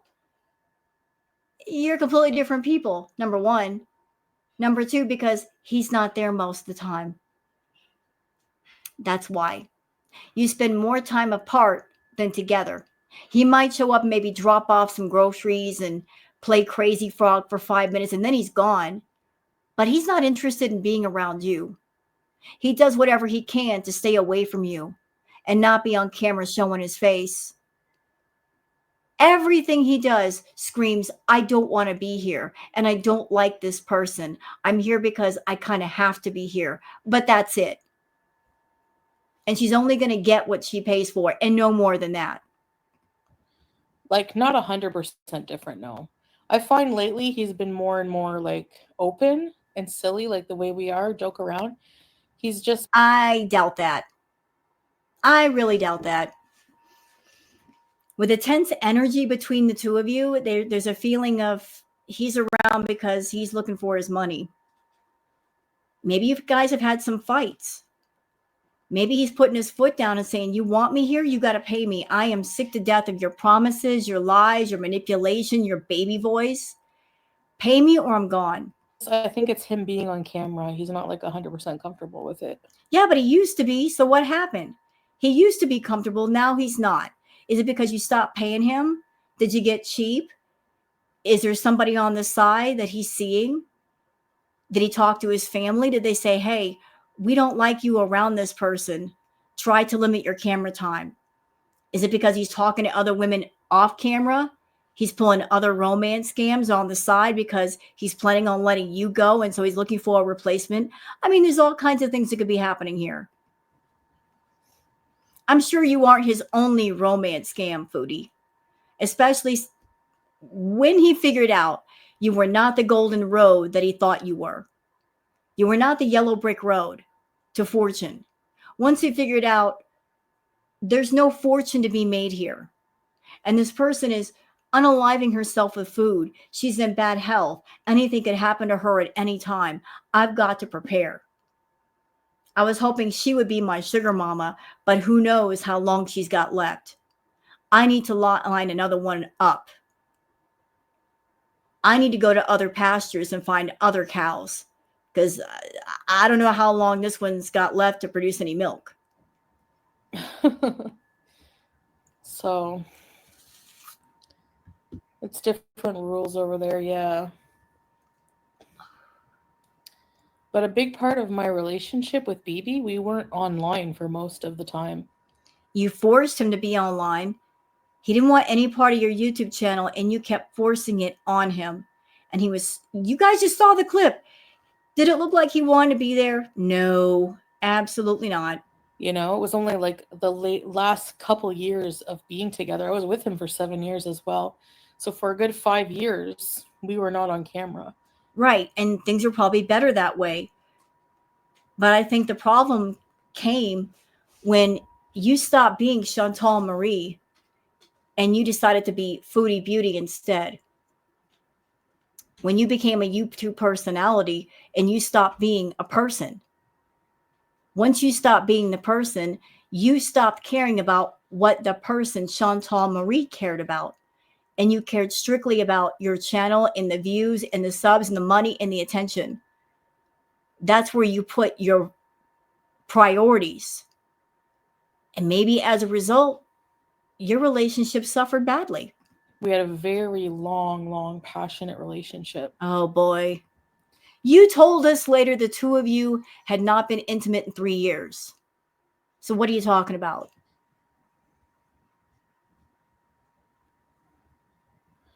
Teardrop. Yeah, I get that. It must be hard, you know.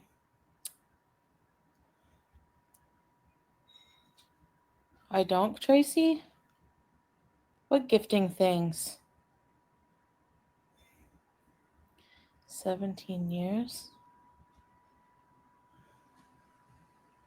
No,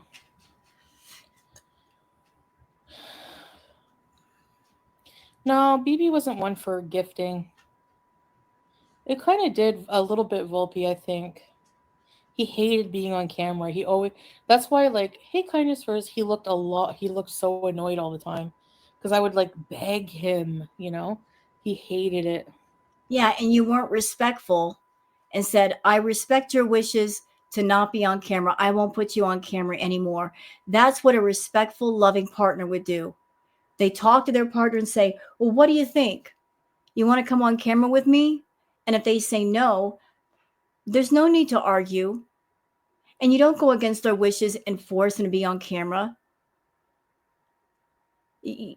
That's not nice. That is not nice. Not nice at all.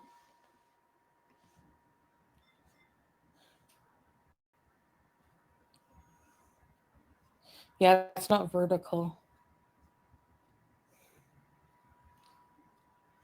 Ex-boyfriend Ines. Yo, mama, this is to the no more mukbang fang. Let's start eating better and living longer, ladies. The look on BB's face when he's seen your uncle's statue will never get off. Thank you, yo, mama. Appreciate it. Happy to see you're still streaming as well. He always looked mad when he was on camera. Yeah, I know. Because he was mad. Even when Chantal went to BB's place well after their breakup, when she was seeing Natter and she was attempting to make Natter jealous, she was supposed to go over to BB's house and get some of her stuff. She called him on the phone and said, I would like to get some of my stuff, which she left over there for a year. So she was supposed to go there and get her stuff and leave. When she arrived, BB was eating dinner. Like, he had a plate of food and he was sitting on the couch eating his food. So she showed up dressed inappropriately, in my opinion, in a sleazy, nasty dress, dressing way too sexy for her ex, not looking sexy, but dressing sexy. And she didn't get her things and go as she should have. What did she do? She went to his house and she turned on her camera while the poor man's trying to eat his meal in peace. She turned on her camera. She wanted Natter to know that she was over there, and she was just sitting there, primping herself at the ex's place. BB was eating his dinner and he did not offer her any food. And if that's not a clear indicator that they don't want you there, they don't want to spend time with you, they don't want to talk to you, I don't know what is. He was just eating his meal and waiting for her to go. And she was just hanging out and using him and his home as a streaming platform. Inappropriate. Rude. I don't know. He hated being on camera. Actually, you're right. Yeah. Yeah, the statue, my uncle's statue, yo mama, I don't know why. I don't know. Is that racist for people that like white people to have those? I don't know. He likes like African artifacts. Yeah, he was kind of like, it just got to a point where I just wasn't really happy anymore. Like, I think, and Here she goes trying to spin the story of, it was my decision to leave. It wasn't your decision. He represented financial security to you. He represented somebody who had a home that you could live in. People like you don't let go of people like that unless they have to, unless they're forced to. Chantal, you're a human tick. And ticks are always looking for a host. They're always trying to attach themselves to people that they could use and suck dry. You attached yourself to BB and his good nature and his income and his home and his money. And he had to literally boot you out to get you to stop. he kindness first, I'm good. Screen go. Oh, okay, I'll try vertical one day. See how it goes. No, my aunt's not dating BB, as if she would never and he would never. I think he's still single. Still doing the same things. He's probably still on the same spot on the couch. Is that a dig? Was she trying to take a dig at BB? He's still in his same spot on the couch. At the same time, she's lounging on the couch like Jabba the Hutt. But I left him all the furniture. It was his furniture, not yours. That's why you left it. Because it didn't belong to you in the first place. You didn't buy that furniture. No, he has no kids, nothing. How do you know that? When's the last time you talked to him? Probably had been a while. Yeah, he'll send me messages like, my birthday or the beginning of Ramadan. He was in the chat not long ago, remember? But he'll say like, happy Ramadan, stuff like that, because he's Muslim. But Salah doesn't like that. So Salah doesn't care. Salah doesn't care if you talk to BB. I mean, why would he care? You're over there talking to Natter, sending him money. And what could he do about it, even if you were? You're the employer, he's the employee. If he's working for a certain paycheck, as long as he gets the paycheck, he ain't got nothing to say. But Yeah. You still same old, nothing new.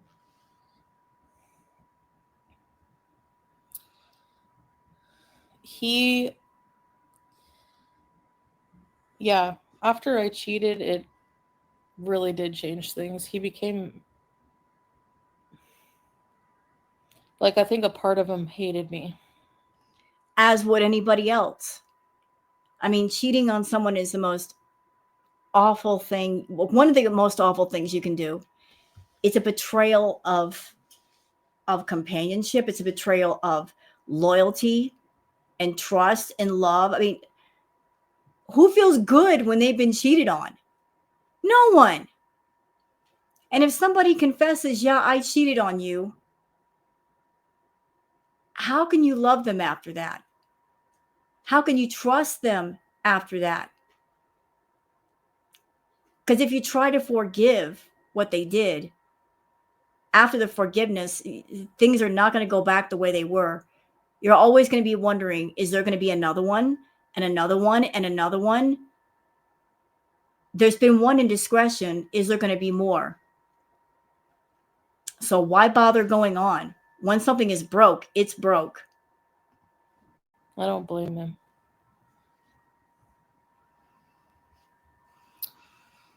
So that's why I'll never cheat again, because like I never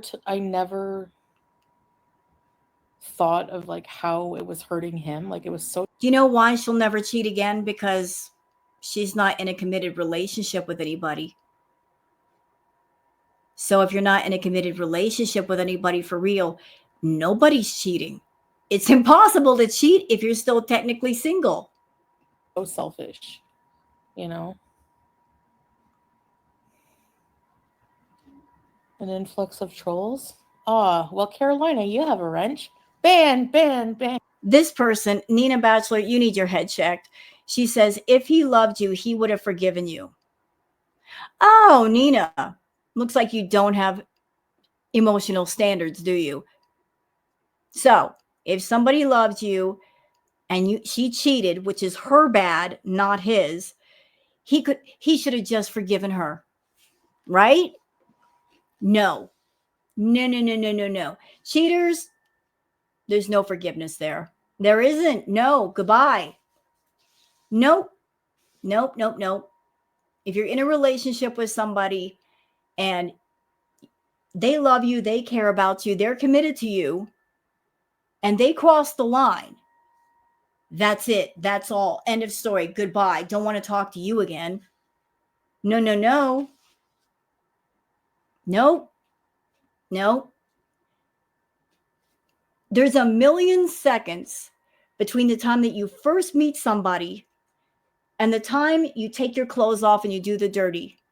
And it only takes half a second to say, no, I'm not going to do this.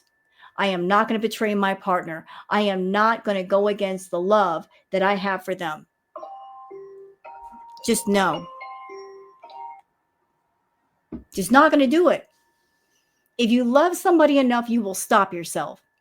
Or you'll do the honorable thing and you will break up with that person before you're with another person. But you do not step outside the relationship while a relationship is going on.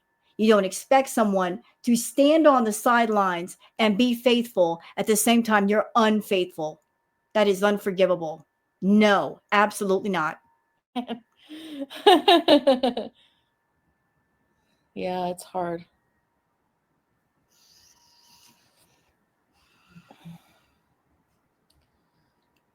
Oh no, strawberries. Hey, Jessica.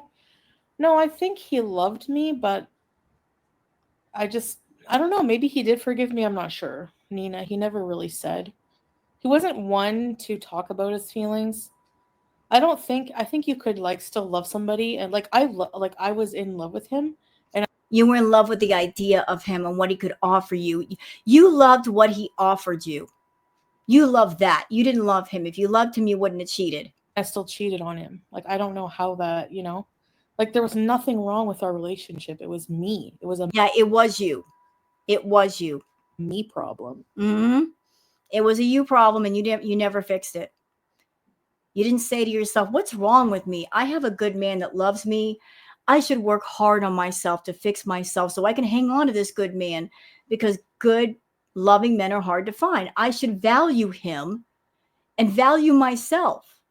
I should bring myself up to a level where we are equal. You never did. You know? Do we talk about marriage? Yeah. Not really, though, much actually. Self validation. Yeah. And I was being pursued and pursued and pursued to like an obsessive degree by this person. And Who? I've been cheated on, but I never cheated. Yeah, it's hard. No, it's not hard. If you're with the right person, if you're in a relationship with the right person, with the right one, it's not that hard. It really isn't. If you're with a man or a woman, if you're a couple, if you're with the right person, it's not that hard to resist temptation. You will not be tempted. You'll look at people of the same sex or opposite sex and you'll say, yes, they're attractive, but it doesn't go further than that. If you're with the right person who satisfies you in every way, you are content. You are sated down to the bone. You'll look at your partner and go, I am satisfied. There's nobody better for me. They are wonderful. I don't want anybody else. I don't need anybody else. I can't get better than this over here. I don't want what's over there in the corner. I don't want what's down the street. I don't want what's on the street corner. I'm satisfied with what I got. And I appreciate who I'm with. And there will be no temptation. You get tempted when you're with the wrong person, when there's something lacking in you or your partner or your relationship, and you feel like you're missing out somewhere and you're looking for what you're lacking and you think you can find it in another person. Or you get some sense of ego of whoever I'm with, I can upgrade. I deserve an upgrade. You don't look at your partner and say, they're great. No, you get big-headed with it. And you're like, I need to upgrade. I need somebody younger or prettier or sexier or wears a better pair of shoes. Egotistical. A lot of people who have that attitude, they give up what they have. That's perfectly fine. Just because they get a false sense of ego of, I need to upgrade. So she felt like she could upgrade. All she did was downgrade after that.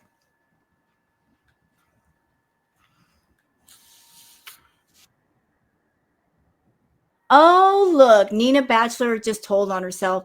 She said, I have cheated and been the cheater. No wonder you're taken up for Chantal. You're a cheater too. Surprise, surprise. I think he refused once and then he agreed to it. But it never happened. So Danny DeVito said you did say that he was boring and that you were not feeling the spice anymore. So you can't own all of that on yourself. If he wasn't trying to spice up the relationship either.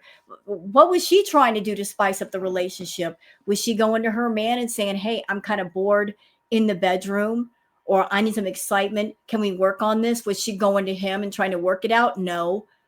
How did she spice things up? By being a cheater. That's the wrong way to spice something up. Because it was like over. It was like, I'm not gonna, no, there's no, like, I wasn't really like attracted that way anymore. So, and maybe he wasn't either. I don't know. I've been cheated and been the cheater. Yeah, I thought I was bored. Exactly. Like the flame was gone for me, but when we first got together, it was really strong, you know? He found out because I was really drunk on my birthday and we were at a club with some friends and I told the girlfriend of his best friend And she told his best friend, and of course his best friend told him. So she didn't tell him directly. She wasn't honorable and say, BB, I got something to tell you. She didn't tell him. She told somebody else, and that's how he found out. You're going to tell somebody else before you tell the person that you're with. Nice, Chantal. Yeah. I met him on a dating app. I don't know, Strawberries. It's the weekend.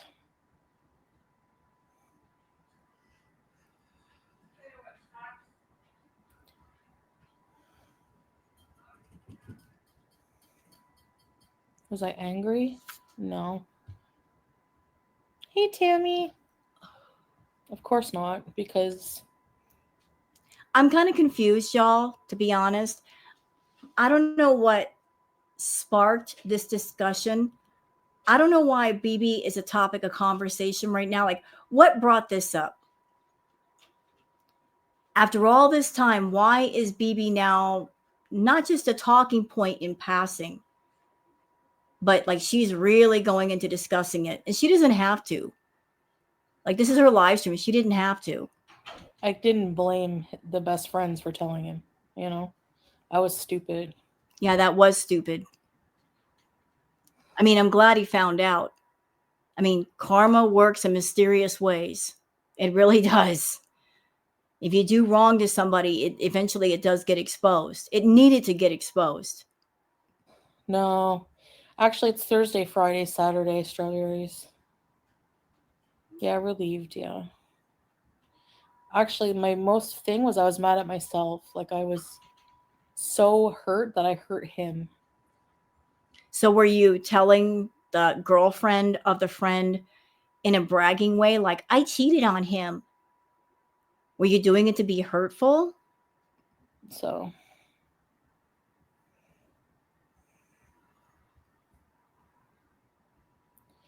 yeah. Nicole, I see. That makes sense. I've heard of people doing that.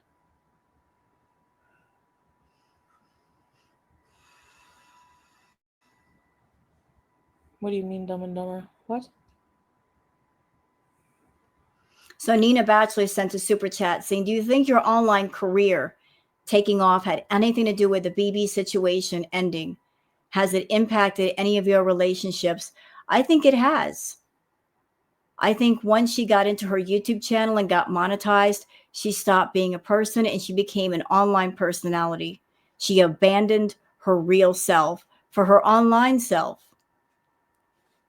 And the fact that she doesn't respect privacy or other people's wishes about, I don't want to be on camera or I don't want anything to do with your channel. Her channel at the time mattered to her. Anything and everyone was content. She didn't want to hear the word no. She wanted her camera on 24/7. And the way she was behaving was offensive. It's like, I don't want to be on camera with you. Why are you forcing me to be on camera with you? You know, it doesn't give somebody good feelings when you put a camera in their face more than once and they've asked you not to do that. Really, Goddess? Nina, do you think your online career taking off had anything to do with BB's situation ending? Has it impacted any of your relationships? Yes. Thank you, Nina. She bases her relationship strictly on YouTube. Like, she doesn't think in terms of, I want a relationship, a real one, based on feelings and emotions and real connection. She wants a man to bring on camera. She wants to bring him on camera immediately. No wait time. She doesn't have a relationship off camera. And then if things are going well and they have some synergy and they get along and they got good rapport, then she approaches him and say, well, I have a YouTube channel. Would you like to be on camera with me? You know, get the relationship started first. See where it's going. And then based on how it's going, decide, should I bring them on or shouldn't I? No, she wants to bring them on right away. She wants to put him in the public eye. She wants whatever guy it is to be wrapped around Foodie Beauty, not Chantal Marie.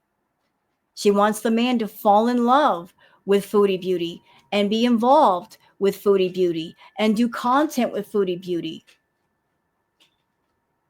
Even though Foodie Beauty is a controversial figure that a lot of people don't like and is foul and disgusting and offensive and etc., etc., etc.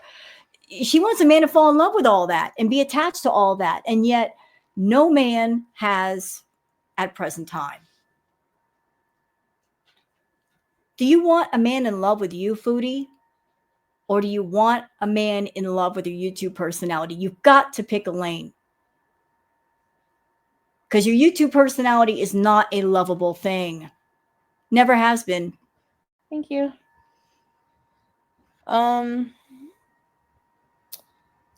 Hey, KKMA. Yeah, strawberries. I don't know. Like, it might have because he really hated being on camera. But he never said, like, if it affected the relationship. So I don't know. Does he have to say? If you were in a real relationship, he shouldn't have to tell you. If your partner is saying, I don't want to be on camera, if they're uncomfortable, if they told you, I don't want to be on camera, you're purposely doing something to make them upset, to make them angry. You're forcing them to be on camera. No, they're not going to feel good around you doing that. He wasn't one to ever talk about his feelings, ever. So. You were in a relationship with BB for what, 5-7 years? You were around him that long? As a girlfriend, you couldn't tell when something made him upset? Even if he was a quiet guy, you couldn't tell? You couldn't tell. Even when we went to break up, I was like, can we talk about it? You know? And he just didn't really. He's like, there's nothing to talk about. If you want to leave me, leave me. Ooh, there's nothing to talk about. Wow. When a person says that to you, there's nothing to talk about. They're done. They're done. There's nothing to talk about. There is nothing that you can say to make me change my mind. There is nothing you can say to make things be back the way they were. You can't bring the love back. You can't bring back the trust you have broken with the cheating and the lying. No, ma'am. That's what he was telling you, Chantal. There's nothing to talk about. The decision has been made. The bridge got burned, and there's no way to cross it again. And it's like, if I never left, like, if I never, he kind of just would, when I told him I wanted to break up, he was just like, okay. Oh, that had to hurt. She wanted an emotional response and reaction from BB. She was upset about it for her reasons. She wanted him to be upset. She was looking for an emotional reaction. She wanted the tears. She wanted the begging. She wanted the sobbing. She wanted all of it. And she got none of it. He just said, okay, we're done. The complete opposite reaction to what she wanted. Her feeling is, if I'm really upset, then you should be really upset. You have to match my energy, but yet they had different energy. She was upset because she was losing her place to live, her security. And he was just like, I'm not really losing anything here. I'm gaining, actually. I'm gaining a clean place to live without roaches. I'm gaining my peace and quiet. I can come home and play my video games and watch TV in peace without somebody live streaming in the kitchen and making snide remarks about me. I'm gaining a whole lot. Yeah, he's going to be at peace about that. But if he was indifferent to her. When you have a relationship where it starts out maybe emotional, and then it drifts all the way down to the bottom of the pond into that dark area of indifference. When somebody becomes indifferent to you, where they do not feel anything, it's over. It's just over. I didn't want to break up. I think we would just still be together, living the same kind of, you know. Of course, you didn't want to break up, you gluttonous leech. You want to keep sucking off that man. He said no. Oh, like it's like he just doesn't have any feelings of his own. Like I don't like that. You know. I'm not here to map out BB. Never knew the man. Maybe he was a quiet guy. But just because he's quiet and he's not sharing his feelings with you, Chantal, doesn't mean he doesn't have feelings. If he didn't have feelings, then maybe he would have let you stay. If you cheated, he wouldn't have cared. But once he found out that you cheated, he reacted. He said, you have to go. That tells me he felt something. He felt anger. He felt betrayed. He felt hurt. He may not have shown it outwardly, but it's the moment that he found out that you cheated on him, he didn't just let it go on unchecked. He reacted. He told you, you have to go. That was the last straw. He didn't share his feelings with you, perhaps, because you showed things about yourself that you are not the person that he can open up to and trust with his thoughts, with his feelings. You are not a respectful person. You don't know how to express love in a healthy way. You're a toxic person. So if he was a quiet, normal, decent guy, he might open up to somebody who might be quiet and decent and hardworking. He could have a bit more emotional trust that way. If he doesn't trust you, why should he open up to you? Why should he give love to you? Why should he talk to you?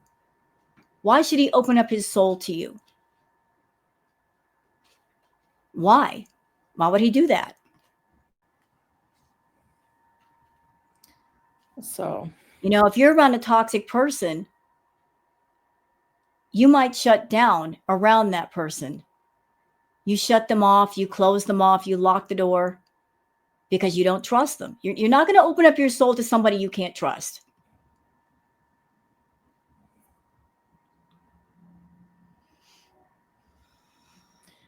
hey, Northern Lights.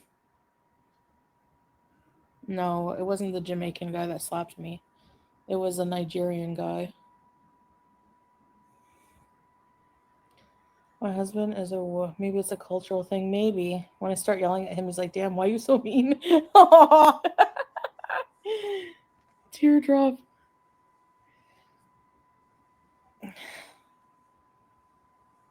Probably not Zeke. But if he is married, I'm happy for him. I want him to have a good life. You know?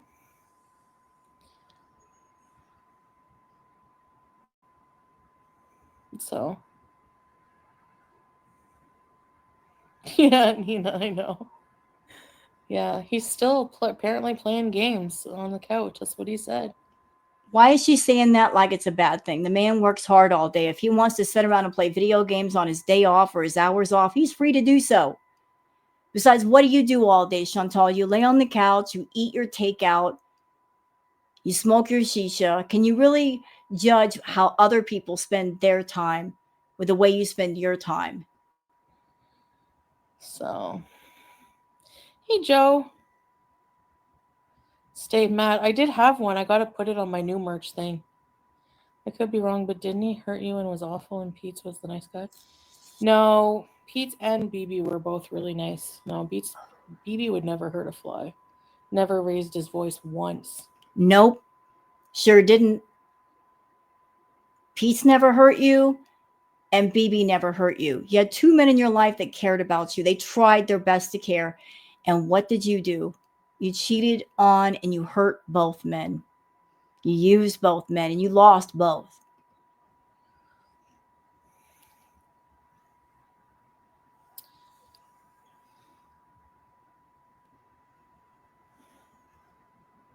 Sit in this bin.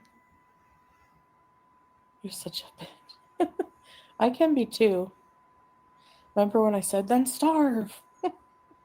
I'm not usually like that. That was just like a one-off thing. Yeah, you can, Tracy. Yeah. If you need the link, I'll send it to you. It's on a different app. I'm trying to switch over apps. Stay from Kuwait is too expensive. It's crazy. I like the green. Thank you. No, Big Turk was someone else. This was like an older man. So I guess today's discussion is people from her past. Why are we talking about people in her past that aren't talking to her anymore? He was like, what brought this on? And then I was like, then the first time, then I came to Kuwait for the first time. Then when I came back to Canada, instantly when I landed, I got a message from that person. I need to call, like, come see me. And I was like, sure you did. Sure you did. Sure. I'm married, block. You didn't block him. You did not block him. Even after you got with Salah, you made a point to go in his chat room and you were yelling at Dee Dee, you stole my man. I can steal my man back if I want to. Remember that? Remember doing that after you were with Salah? I remember that. And you haven't stopped talking about him. You refuse to shut up about Nads. And he won't shut up about you either. So why don't you just do yourself a favor and go home and be with the person you really want to be with and stop this nonsense, Foodie? All you're doing is making yourself broke and miserable. Like, I mean, come on now. Get on with it.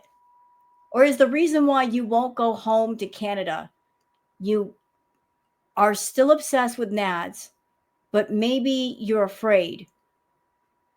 Are you afraid? Are you afraid that if you go home to Canada on the slim hope that you can get things started with Nads, he might say no to you? He might reject you. He hasn't seen you in a while. If he saw you in the raw, in the flesh, as you are, and he said no, if you let go of Salah and it's over, you would not be able to go back to Salah. So if you put all your chips on one number and you want to go home to Nads and party with him and hang out with him, and he said no, you would be completely on your own. And there's nobody else waiting to take Salah's place or Nader's place. Are you afraid of being alone? Is that why you refuse to go home? Oh my gosh. Like, as much as you want to be with Nader, you're also deathly afraid, if I go home, will he reject me? And if he does reject me, then what am I going to do?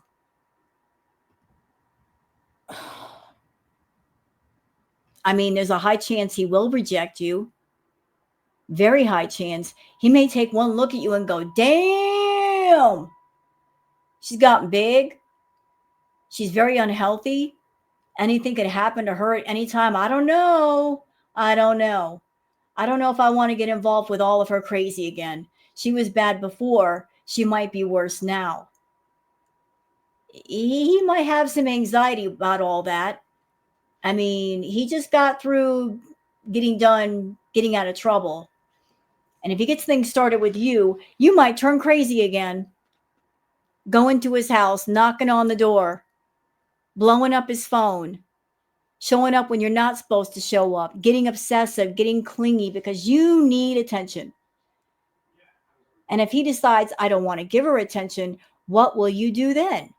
Will you go to the cops then? Will you threaten the law on him? You did it before. Are you going to do it again? He might be thinking about all that.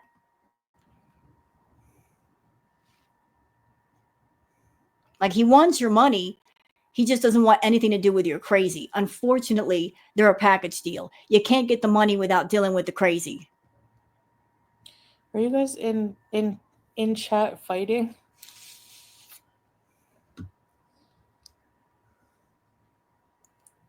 Oh, I care about you too, Teardrop. I love you.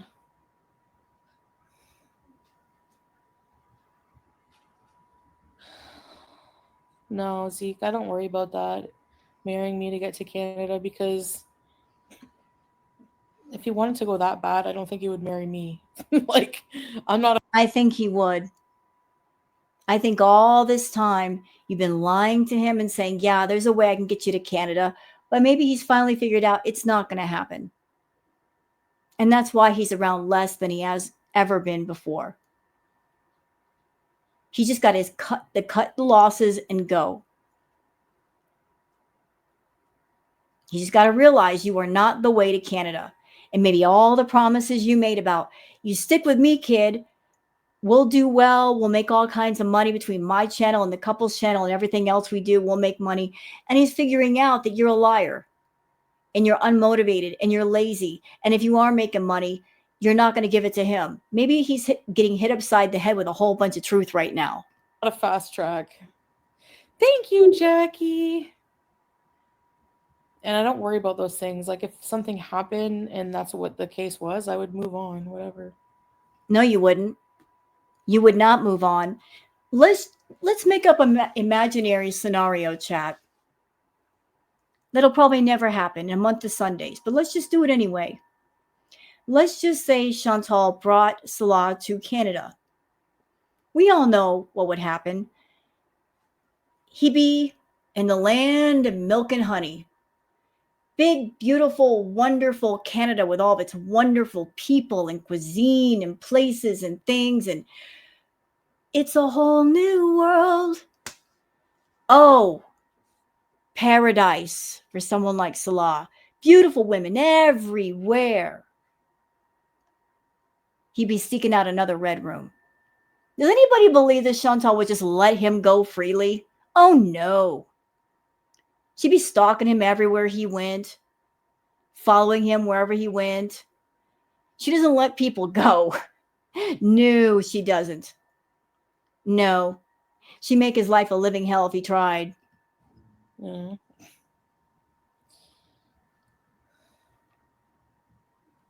Yeah, but I ended it after winter. Like, I ended it, like, when it was getting serious with Salah, basically. You didn't end anything. All the imaginary guys that you told us you were talking to, they usually blocked you for getting too obsessive.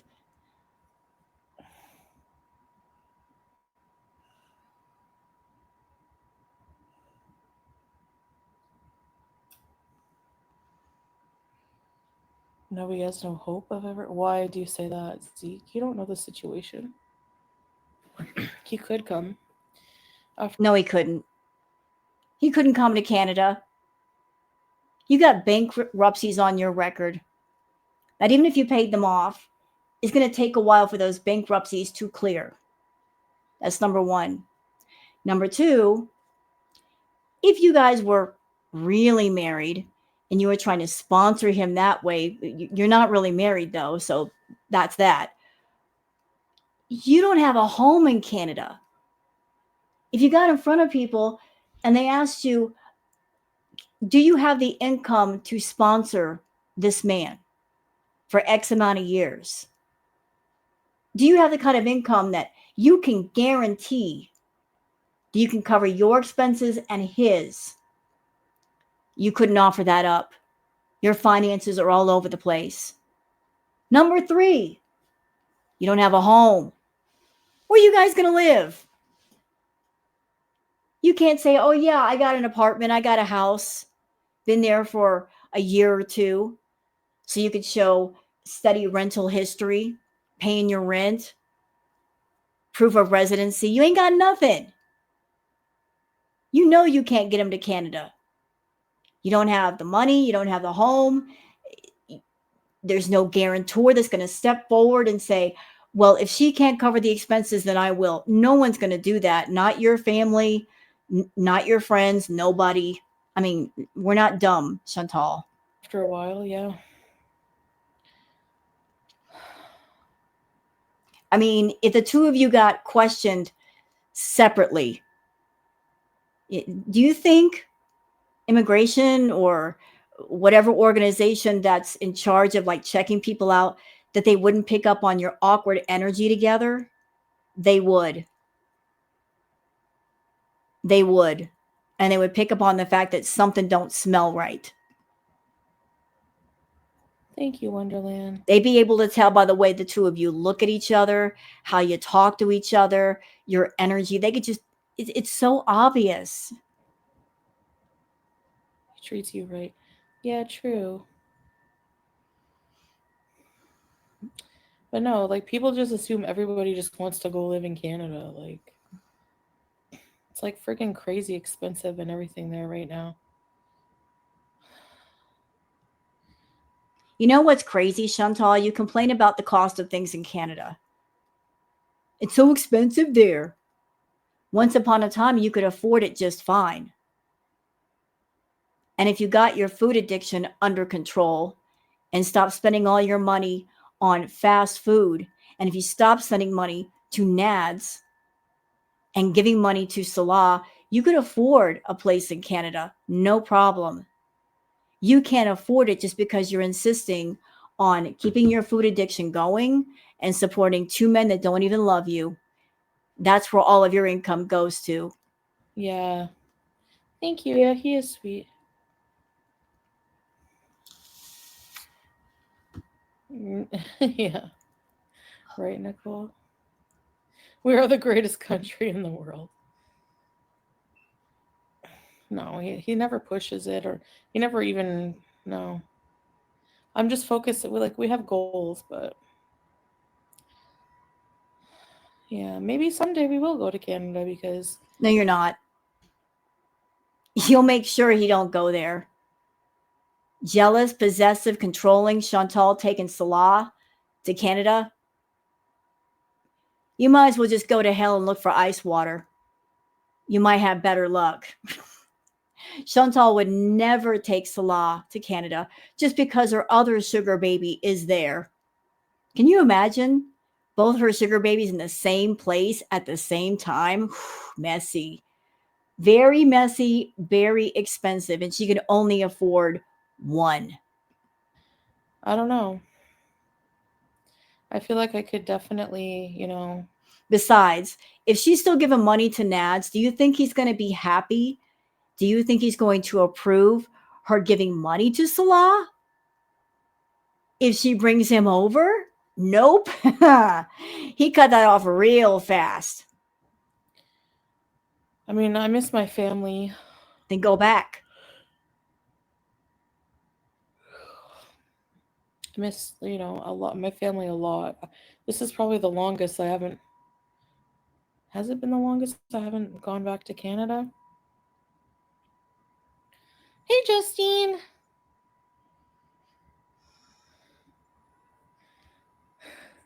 It would be weird the tables turning and Salah not being used to the Canadian weather. Yeah. I don't know, KKMA. Right now why don't people say I'm using Salah for citizenship or whatever? Like, I think you're both using each other. I've been saying that for a while. People look at Salah and say, yeah, he's a romance scammer, and he is. But all this time, you've been using him too. You're using him as a place to live. You got unpaid taxes in Canada, and you essentially ran to another country to get away from paying for those taxes. You were looking for a place to hide out. So you've been hiding out all this time, but you can't hide out there forever. But you were using Salah for an online story arc that went nowhere and cost you a lot of money. You were using Salah to get back at Nader, I guess, to prove something to everybody, and that failed too. You used each other. It went both ways. You know, I'm taking advantage of his status here. You know, it's it's true. Um, I like the quality of life in a lot of ways better. Like it's just more affordable. It's letting me get ahead. You know. But you're not getting ahead. And I know this because you're doing stuff now that you've never done.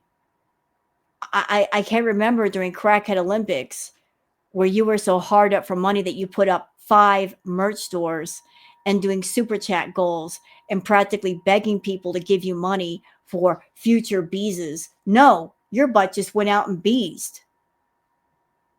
You were unpredictable. It was crazy. It kept everybody on the edge of their seat. Like, what's she going to do now? That's why people tuned in, Chantal, the unpredictability. Like, what is she up to now? Now we know exactly what you're up to. And that's why you're not getting as many views, because people are bored. And you're bored too. You're bored with your own content, and yet you won't change it. You're determined to hang on to Kuwait, even though it's costing you so much money. And you're getting so much more unhealthy being there. You're losing much, much more than you're gaining. And yet you won't do the smart thing and cut your losses and fix the situation. No. Candy, the comedian from Canada, no. Except the heat. That's the only thing, yeah. Yeah, I think he would be fine.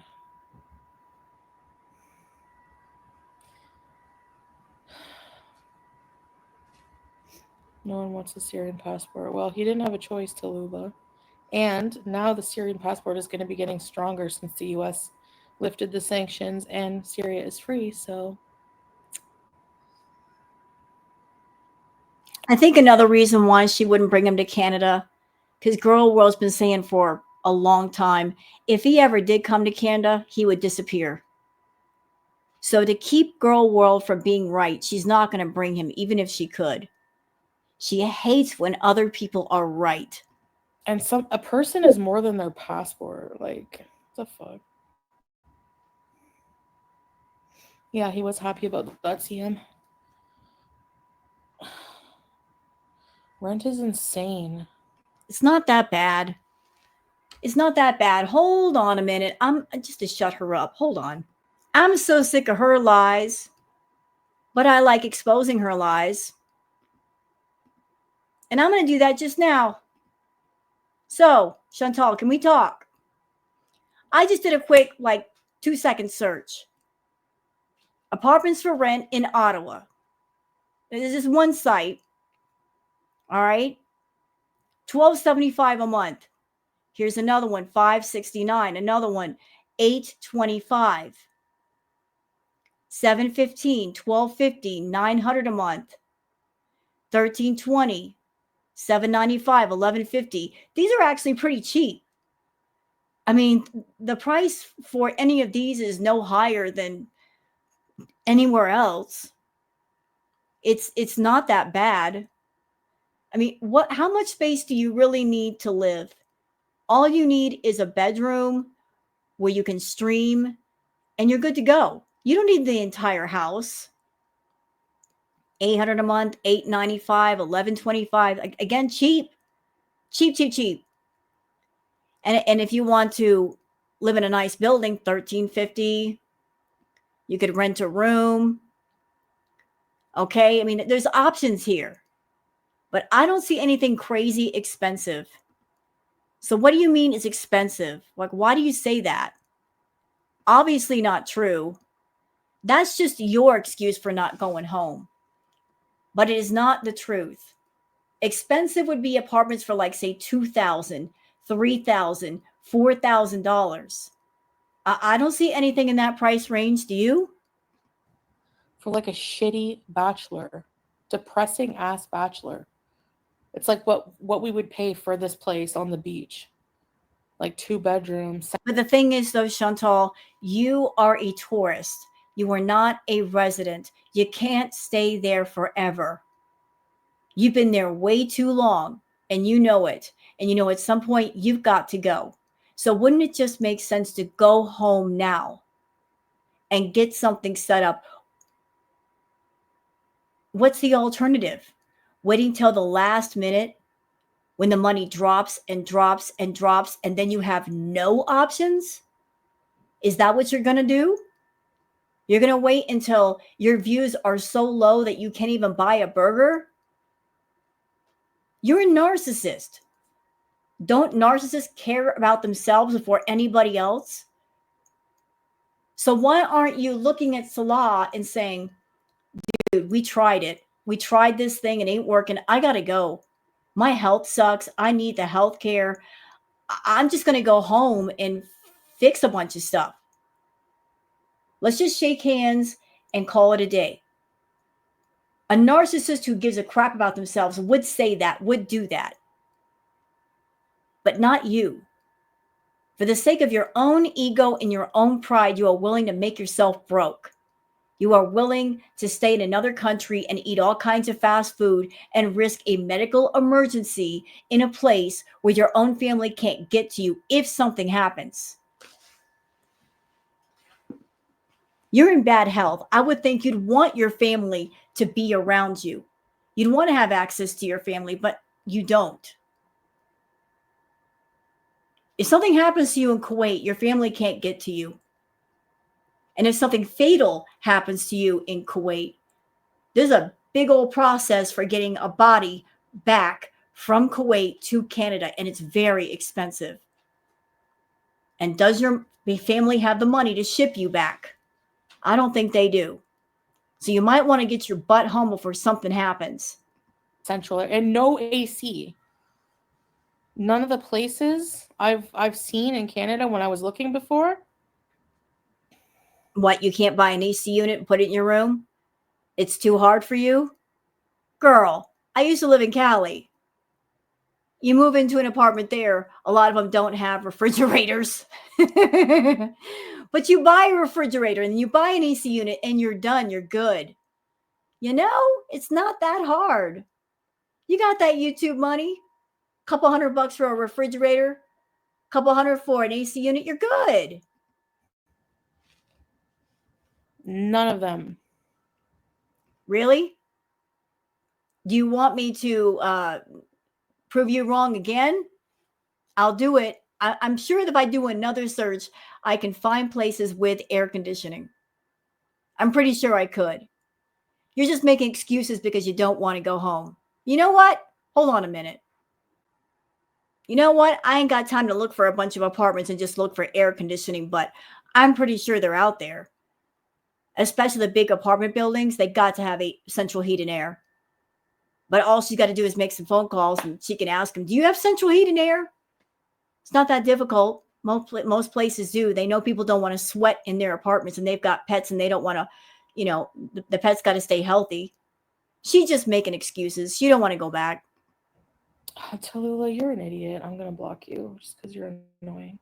Move there and help rebuild. Okay. Sit and spin. Anyways, like only people with no brain say things like that. Like you can't care about something without like, yeah, okay. Anyway, thought it was a romance scam because it happened overnight and online. Then married before you even got to know each other.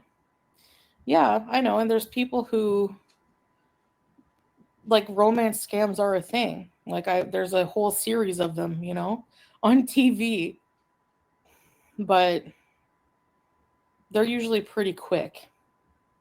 I don't know. Like mine was quick, but like this is like we have a whole life here together and you live in the apartment. You're using him to stay in the apartment. And I got a feeling you're really not supposed to be there. Hence the reason why when people come to the door and ring the doorbell, you get quiet because I don't think your name is on the lease. I don't know. So technically, you're not supposed to be there. You're hiding out from someone or something.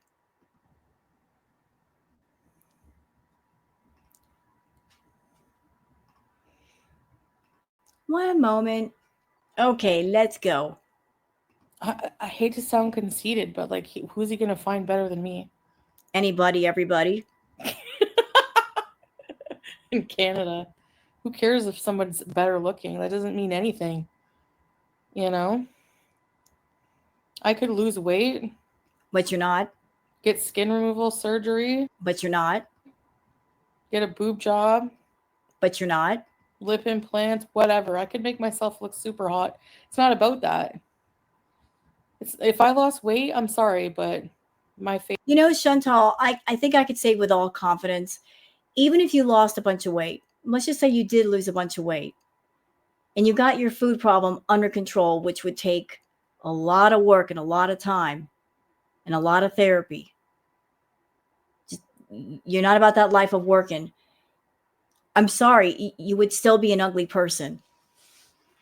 As a matter of fact, I think you would be a lot worse.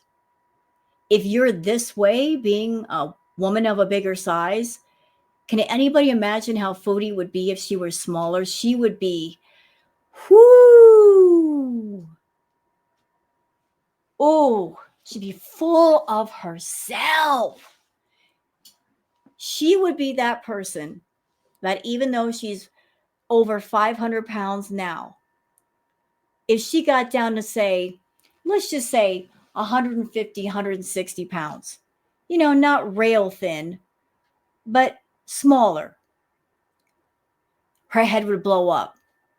She would be that person that used to be 500 pounds, that if she got smaller, if she saw someone out in public that was, say, in the, let's just say, 300-pound, 400-pound range, the size that she used to be at, she would be that person that she would talk down to that person and say nasty things about them.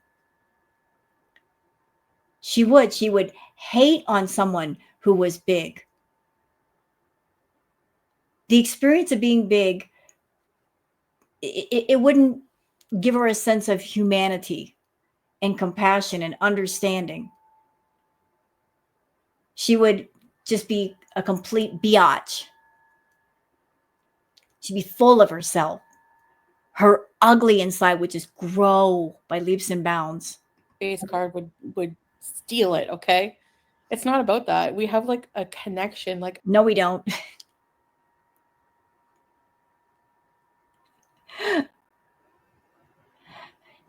You don't have a connection.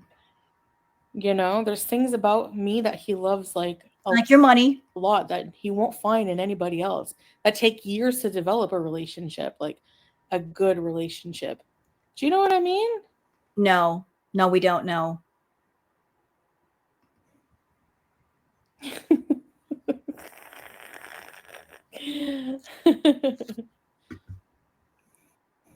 I'm just joking, guys. Thank you, Iona. No, look at my face right now. Nice face card. When you introduced the law, I could see you two great for each other. It was meant to be. Thank you, Teardrop. I've already said Peachy Pie. He's loving.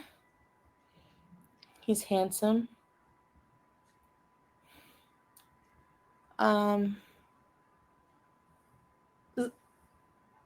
Oh my goodness! I was attracted to from the get. Your juice sticker for your birthday? Oh my goodness! Yeah, I know, Barbara. The dating apps are risky, but I found both my, on there. I know, Justine. I found both my sugar babies on dating apps. Chantal doesn't date. She should date, but she doesn't date. Dating takes too long. Dating means going out for coffee, going out to dinner, getting to know somebody, really getting to know, taking your time. She doesn't want to take her time. She wants to rush everything. She doesn't want to give the man time to figure out who and what she is. She wants to basically trap them into a relationship of some sort before they figure her out. So no dating allowed. Hey, my jam. Politics, religion, and money. And how about we throw in weight on there? Oh, nice, I guess, doll.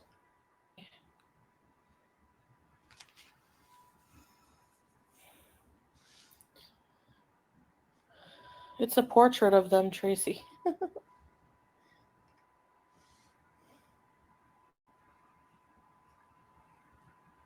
Yeah. The Discord be open to non-members? Probably not.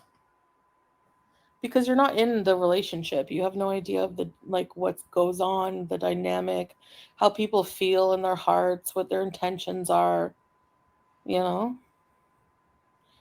And like what is with people wanting to like we're human beings, we all mess up. Are we supposed to just crucify somebody forever for a mistake they made? Like forever? It's so weird. Are you talking about yourself right now, or are you talking about Salah? So let's talk about you, Chantal. You like when people talk about you. I'm going to talk about you for a minute. Let's talk about your mistakes. You cheated not once but twice. You're a serial cheater. Just couldn't keep your legs closed. It cost you the relationships of two men. Now let's talk about Salah. He didn't just mess up one time, he's messed up multiple times. And there's probably more times that we don't know about. Let's see. There was you seeing a picture on his phone of a woman bent over. That was the first offense. There was also something weird that happened in Thailand. Some kind of adult something or another on the TV. And you guys were full of tension in Thailand, like something weird happened. And then, of course, we know about the Kai Bella thing. That's 3. The Red Room picture, that's 4. So this has happened multiple times. Maids. No, I haven't, Barbara. Everyone has something in the past. Exactly. I don't like drama. Yeah, I hate it. No, he's here.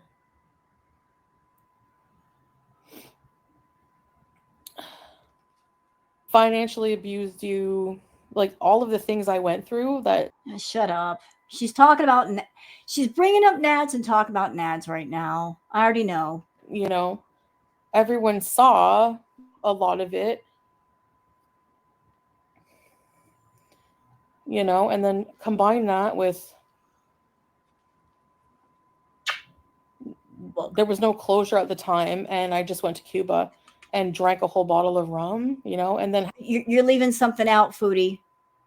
Before you went to Cuba for your birthday, you went over to see Nads and Dee Dee, and you had a 3-way situation, and that happened twice. So for someone who hated Nads and Dee Dee with a passion, you did an intimate occasion with both of them more than once, which I, to this day, I think it's just weird how anybody could get turned on or take their clothes off with 2 people they swear they hate. You did that? I don't know how you could do it, but you did it. But you had a little soiree with the 2 of them right before you went to Cuba. I hate you, but I'm going to sleep with you and your new girlfriend. What? Huh? beyond that, I'm not even the same effing person I was.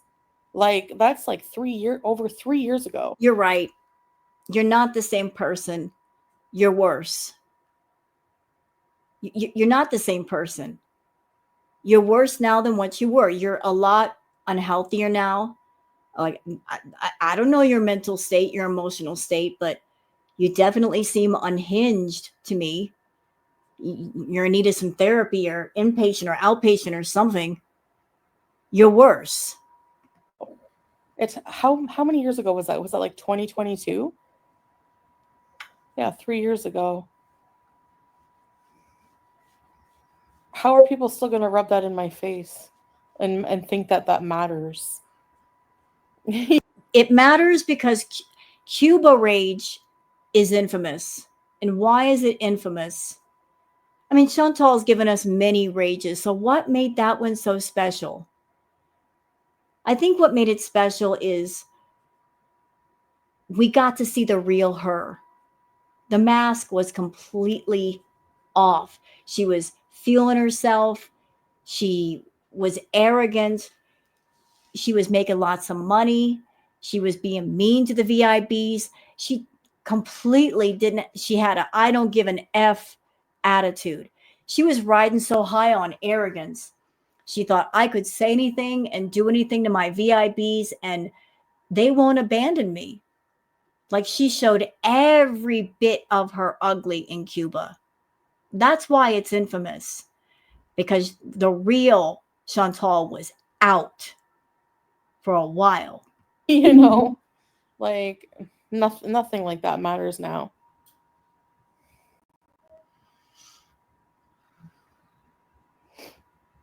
Yeah. Has made me jaded. I don't blame you, Vegas doll. When I vent, I swear the people down the street can hear me, Nicole. Now, Beezers, I would like to make a request. I can't order you to do anything, but I would like to make a request. Here's my request. This live stream that she's doing today, note it down. Just write it down.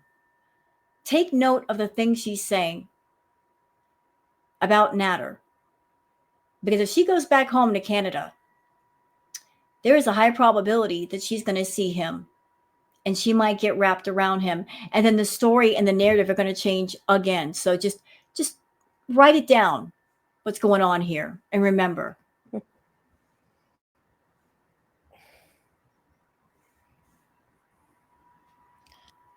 Those were awful. Just like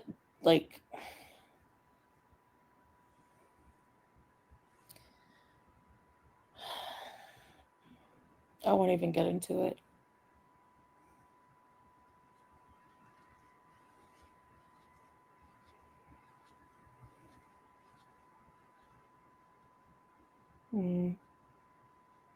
BPD? I don't know. I've never been diagnosed with that. Like I was chasing him and he wasn't giving me anything. You know, like get out of here. Maybe not on camera a lot of the time because he was trying to make like obviously because I was outing everything. He would look like an idiot. I was called like I would go online and call him an abuser, make fun of him, gonorrhea, this and that. You think he's gonna come online? Like people are dumb. I know blaming the victim is bully. Like you were never the victim. You weaponized everything you could. You weaponized the fact that you had a YouTube channel and you had an audience and you treated the Beezers like your own personal private army. You used the fact that you were on a public platform with lots of people watching as a way to try to manipulate him and pressure him and poke him and force him to be with you. I don't like Natter. Sleaze of the earth he is. I'm just saying what happened. You could sit there and yell and scream all you want, Foodie, about he used me, blah, blah, blah, blah, blah. But again, let's look at the picture, all of the picture, every side. Let's complete the whole thing. He used you. Yes, he did. He used you for money. Why? Because you offered up the money. You offered to pay him. It was a business relationship. Natter, if you let me hang out with you, I'll pay for everything. I got the money to do it. He was greedy. He accepted. But, y'all, she used him too. She put him on camera. Crackhead Olympics was the two of them, not just her. She made a lot of money off of him, featuring him, yelling at him, fighting with him. She made a lot of money off Natter. He got money from her, but she made a lot of money from him too, because he was part of the drama. Would Crackhead Olympics been what it was if he hadn't been there? Had he not been in the picture for her to obsess over and fight with? No. No, she needed him for that. She used him for that. How much money did you make off of Natter, Foodie, talking about him, fighting with him, claiming that he was abusive? The number can't be counted. If you're pulling in $20,000, $30,000 a month, Made a lot of money off that man in a year's time. A lot. Claiming, I'm a victim of DV and SA. Shut your mouth. You are not. You never were. You just made money talking about it like it really happened to you. Pointing the finger at him. He did this to me. And then confessing, no, he didn't. He's not that bad of a guy. I lied. Yeah, you did lie.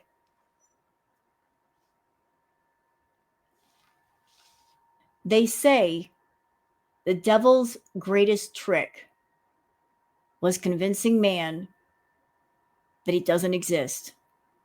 And the greatest trick that Foodie has ever pulled on her beezers is trying to convince them that she's a victim, when what she really is a predator.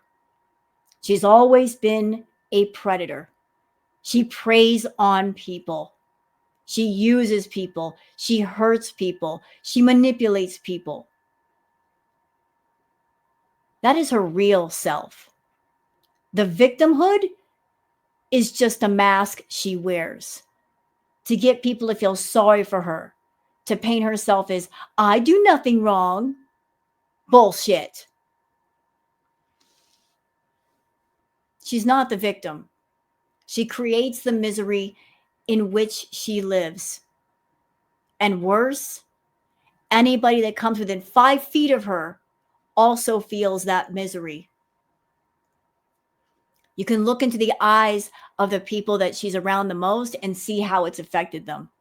They all look dead in the eyes. Pete's had that look. BB had that look, and now Salah has that look. She sucked them dry. If she was such a wonderful, positive person, why do they look like that? Why do they have that checked out energy?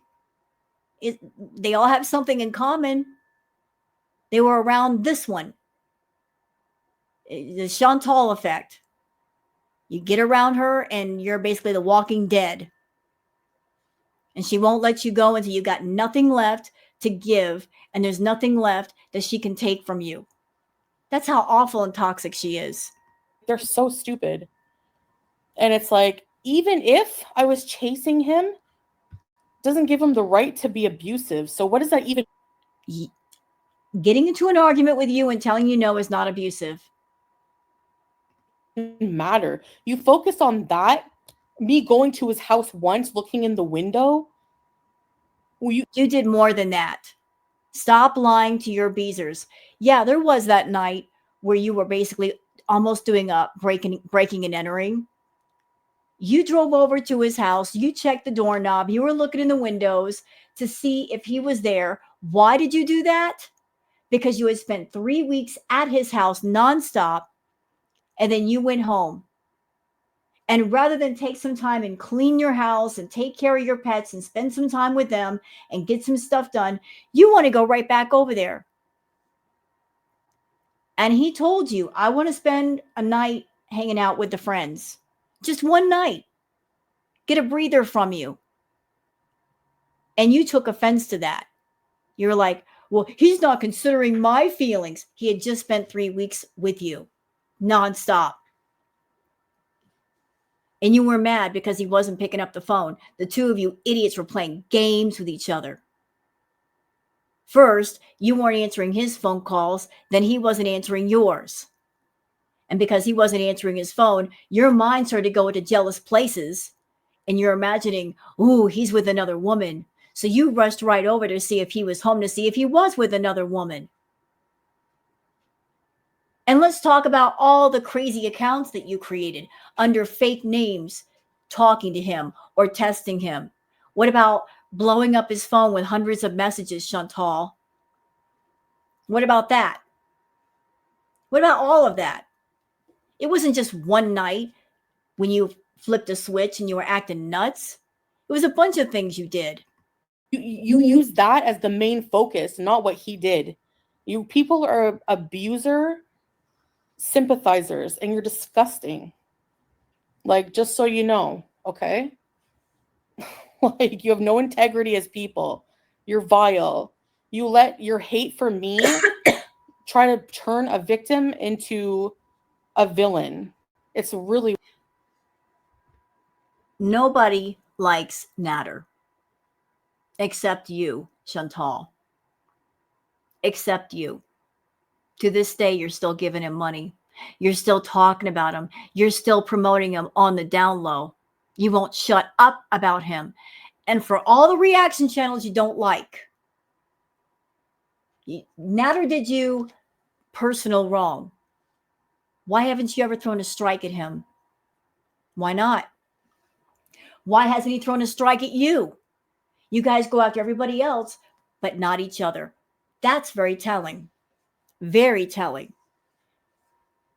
You go after everybody else, but not to the guy that you swear up and down abused you. I would think he'd be the first on your list. I would think you'd be on the phone with YouTube right away. Get this guy off YouTube. I don't care what it takes, get rid of him. Not happened yet. Not happened. You're still protecting him. You're still talking to him. You guys won't shut up about each other. You guys are more obvious than you think. Okay, we're not dumb over here. It's pretty obvious what's going on. You may not want to admit it, but it's going on. You're going after everybody else, but not each other. Why? You hate him, he hates you, but yet you're not striking each other? Weird. weird. Yeah, I'm not calling anyone with a disability the R word. So every time you stay after being hit, the harder it is. And this person, Larry Mondello, says he financially abused you. What? Nads financially abused her? How? She was the only one that had access to her money. So how could he financially abuse her? They didn't even live together. He couldn't control her. She couldn't control him. How could he financially abuse her if he had no access to her bank accounts?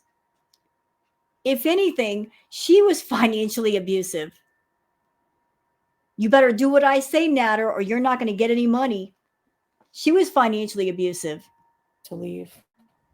She tried to use money to control people. She still does. Yeah, it's like a sick want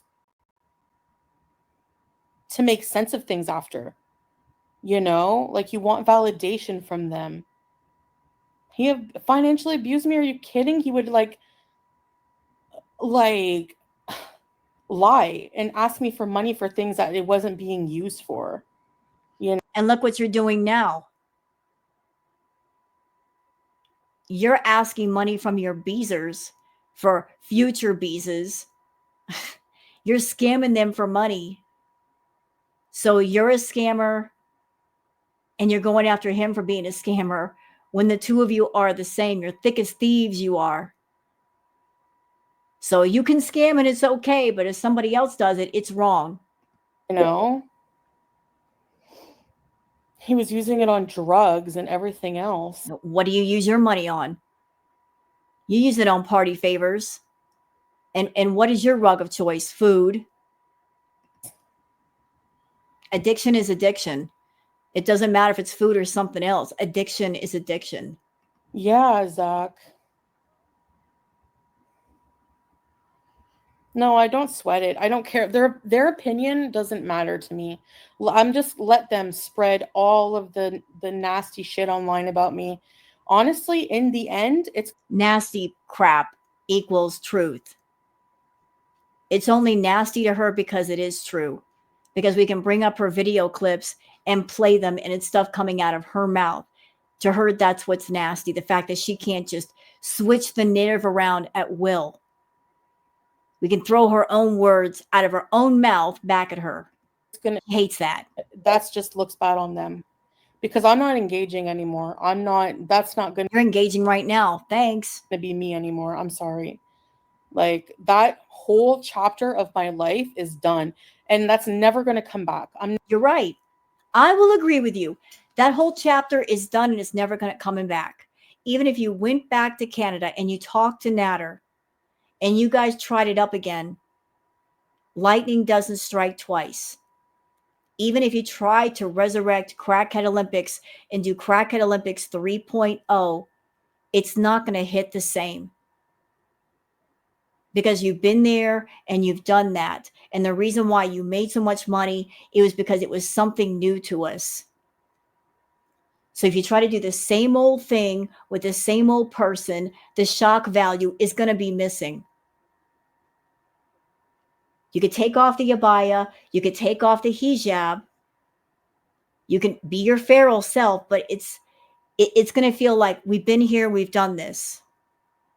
Never going to be that messy foodie beauty that y'all want me to be. I'm not your dance. Okay, you can stop right there, because let's be real, you want to be that person.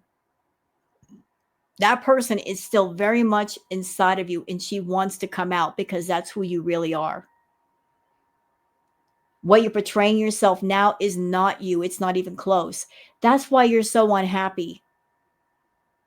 You are wearing a personality that does not fit you. You are not a demure, quiet, well-behaved woman. You're completely feral. So your feral self is inside of you saying, let me out. This isn't us. Let me out. Let me out of the cage. Dancing monkey. This is my life. I'm a Muslim reaver. I don't care if you think I'm cosplaying. That's not true. It is true. It is. You've been very disrespectful to that belief system. I've been in this life for 3 years now. This is my life now. I'm never going back to that. That's closed. But I find it messed up that people want to rehash, especially things with that loser, when you were so mad at me for being with him. And now you need that for entertainment. So that means you never cared in the first place. All you cared about was the entertainment part of it. Chantal, this is YouTube. No matter what the channel, no matter what the content, no matter what community it's in, people come on YouTube to be entertained. So you're pointing your big pudgy finger at us and saying, how dare you want to be entertained? Who do you think you are? At the same time, back in the day, you were having a fine time doing what you were doing. You were in your element. You were loving it. You were. You were doing what you wanted to do. And now you're shaking your finger at us. Beezers, Girl World, Reactors. You want me to go back there and be unhealthy? You want me to do party favors? You want to. Because every time you go back, what do? You indulge in the food. You indulge in the party favors. That's because that's what you want to do. Why do we want you to go back to Canada? Do you think we want you to do party favors? No, that's not it. We want you back there because in Canada, you're more yourself. You're not putting on a fake personality that is not you. Like, it's your fault, Chantal. You decided to do Crackhead Olympics, and that became the entertainment, the drama, the craziness of it all. What do we got now? You're in Kuwait doing nothing, talking about nothing. You're being boring. Now, if you were in Kuwait and you were being entertaining in a different way, we talk about it. We react to it. You want us to want more than just Crackhead Olympics. Show us something else that's entertaining. Get your big butt off the couch. Quit laying down. That's lazy. Go do something. Anything. Have fun. Have fun with the audience. Let them have fun with you. You're not giving us anything in the way of entertainment. There's nothing to talk about. There are no talking points. If you've watched my content, you know I am someone that I go for the talking points. Okay? But if there's nothing to talk about, there's nothing to talk about. And with you, there's nothing to talk about. You just ramble. You lay on the couch and you ramble and you look for the chat to keep the conversation going for 3 hours. And you're watching the clock to see how many ads can be placed on the video and try to figure up in your head how much money you're going to make. You're doing lazy nonsense and you know it. I don't want you to go home to Canada and do party favors.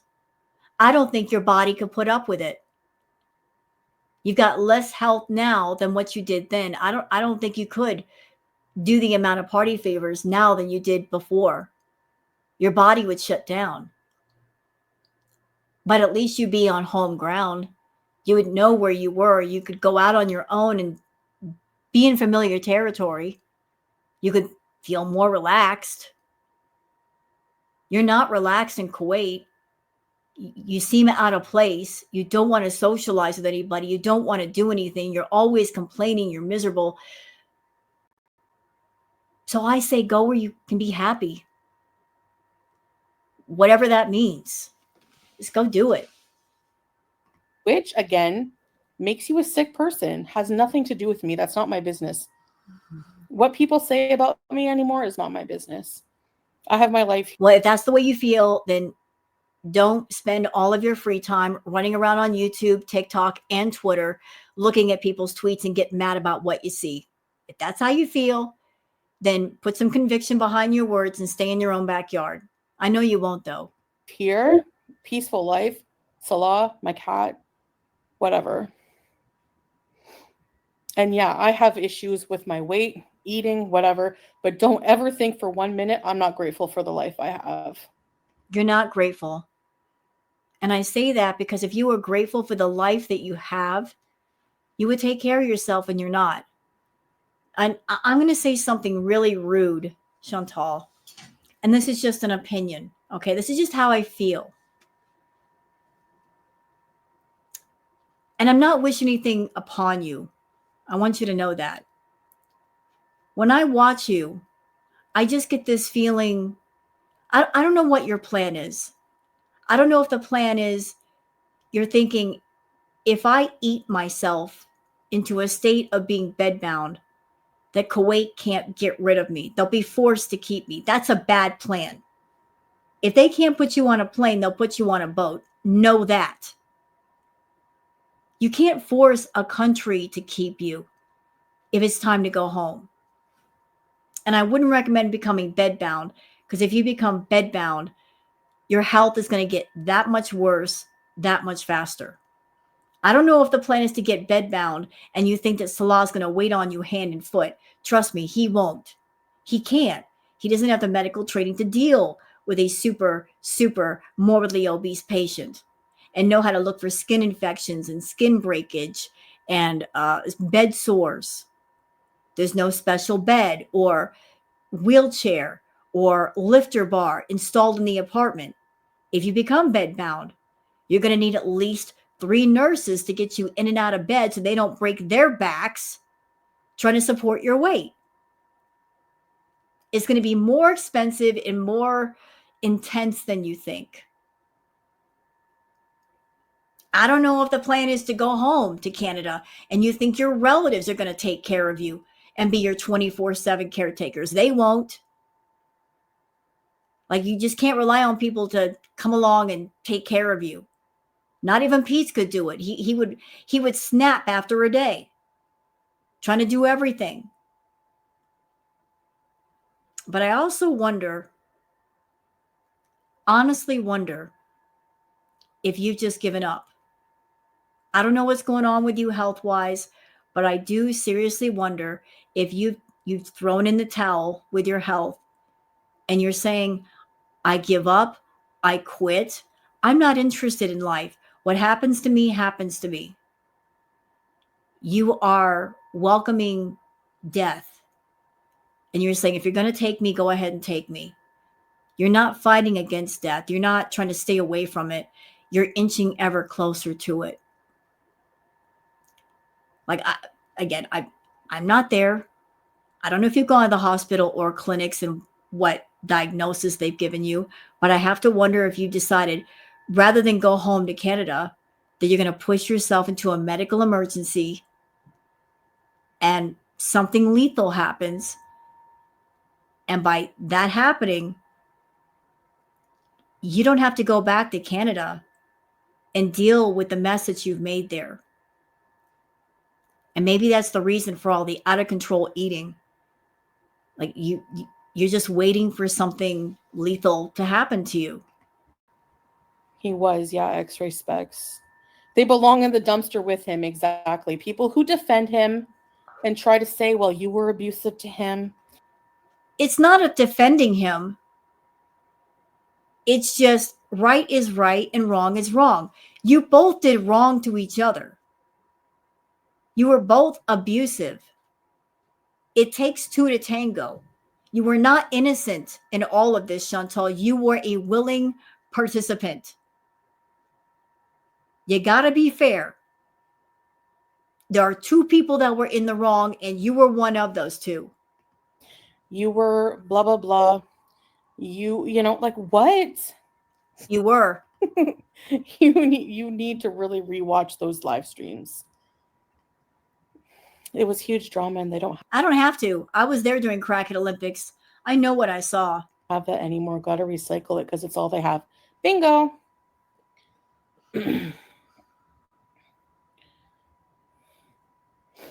Yeah. He was so manipulative. Like, remember that time that I came back from Cuba and I had been with somebody in Cuba? You said you were. When we went to that motel, Adam, the first thing he did was bawl because I was with someone else. Yeah, okay, sure. He cried over you. How manipulative is that? You guys didn't see those things. You're right. We didn't see them, and you're a liar, so why should we believe you?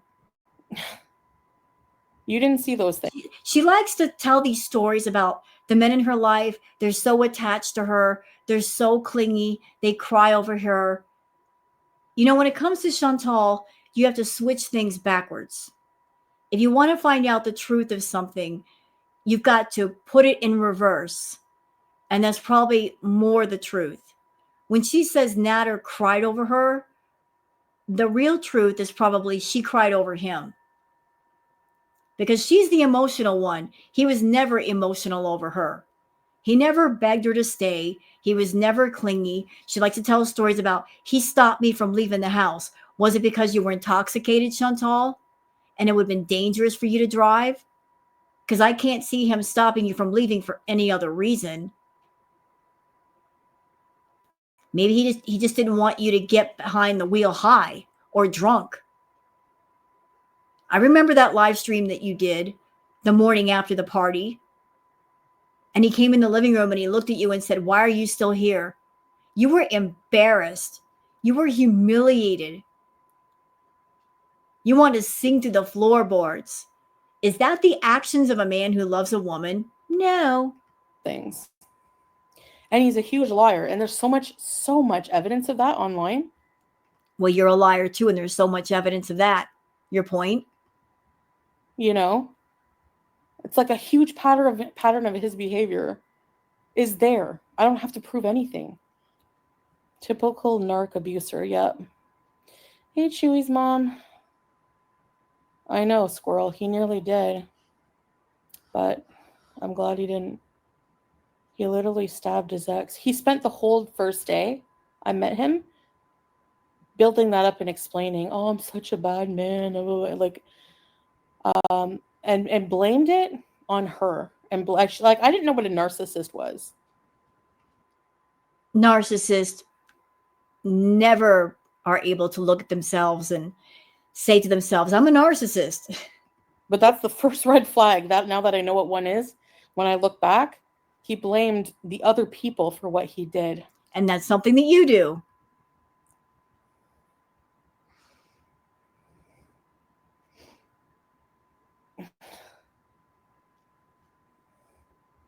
And he still had videos of sex with her, the woman he stabbed and is now dead. Again, she's sharing things, and there's like, why are you sharing these things? And if he shared videos of another person, intimate videos, why didn't you run? Why didn't you run away when that happened? Why'd you stay? God rest her soul. I'm like, why do you have video? And he would show me. And it's like, why are you showing me that? Why do you still have videos if you hate her so much? He said he wanted to unalive her. He said that like he stabbed her, and he said he still, like, he had those videos of her. He's sick. And so anyone defending that is beyond, you're more sick. Chantal, again, I am not a Nads fan. Never will be. He's a scumbag, but so are you. Are you trying to do this thing of, I'm going to point out these things about him to just basically just keep you from looking at me and the things I've done? Like he's worse than me, so I'm the better choice. Like, what are you doing? You're horrible too. Because you know. FFG said she wishes you to go back to living that time with him. Where's the worry about talking about victims? Yeah, I know. It's sick. But that's never going to happen, ever. So, keep on keeping on. Exactly, goddess. Hey, Maxine. We can definitely bees without all that stupid past drama, like, you know? But you're talking about the past drama right now, and you don't have to. No, an ex-lol cow. People just like to rewrite my history, too. Like, No. We don't like to rewrite your history. You like to rewrite history, and then we do retro reacts and show people what the real history is. People that weren't around for Crackhead Olympics, your Beezers, new viewers to Girl World. We like to fill in the blanks by showing them maybe parts that they missed because they weren't there for it. Like inventing things. Cleo! Hello! You started a diet. All good. 200. Sucks. Okay, she's getting boring. So we're going to end it here. I know it's a bit of a long react, but I just thought I'd cover this since it's not often anymore that Foodie gives us something somewhat interesting. So I hope you guys enjoyed this react. And again, special thanks to the channel. What channel is this? Sorry. Marley HENDRIX. I'll leave the link for the original video down below. If you guys want to check out Marley HENDRIX, hope you guys enjoyed this react, and I'll see you guys on the next one. Until then, take care of yourselves and each other. Bye.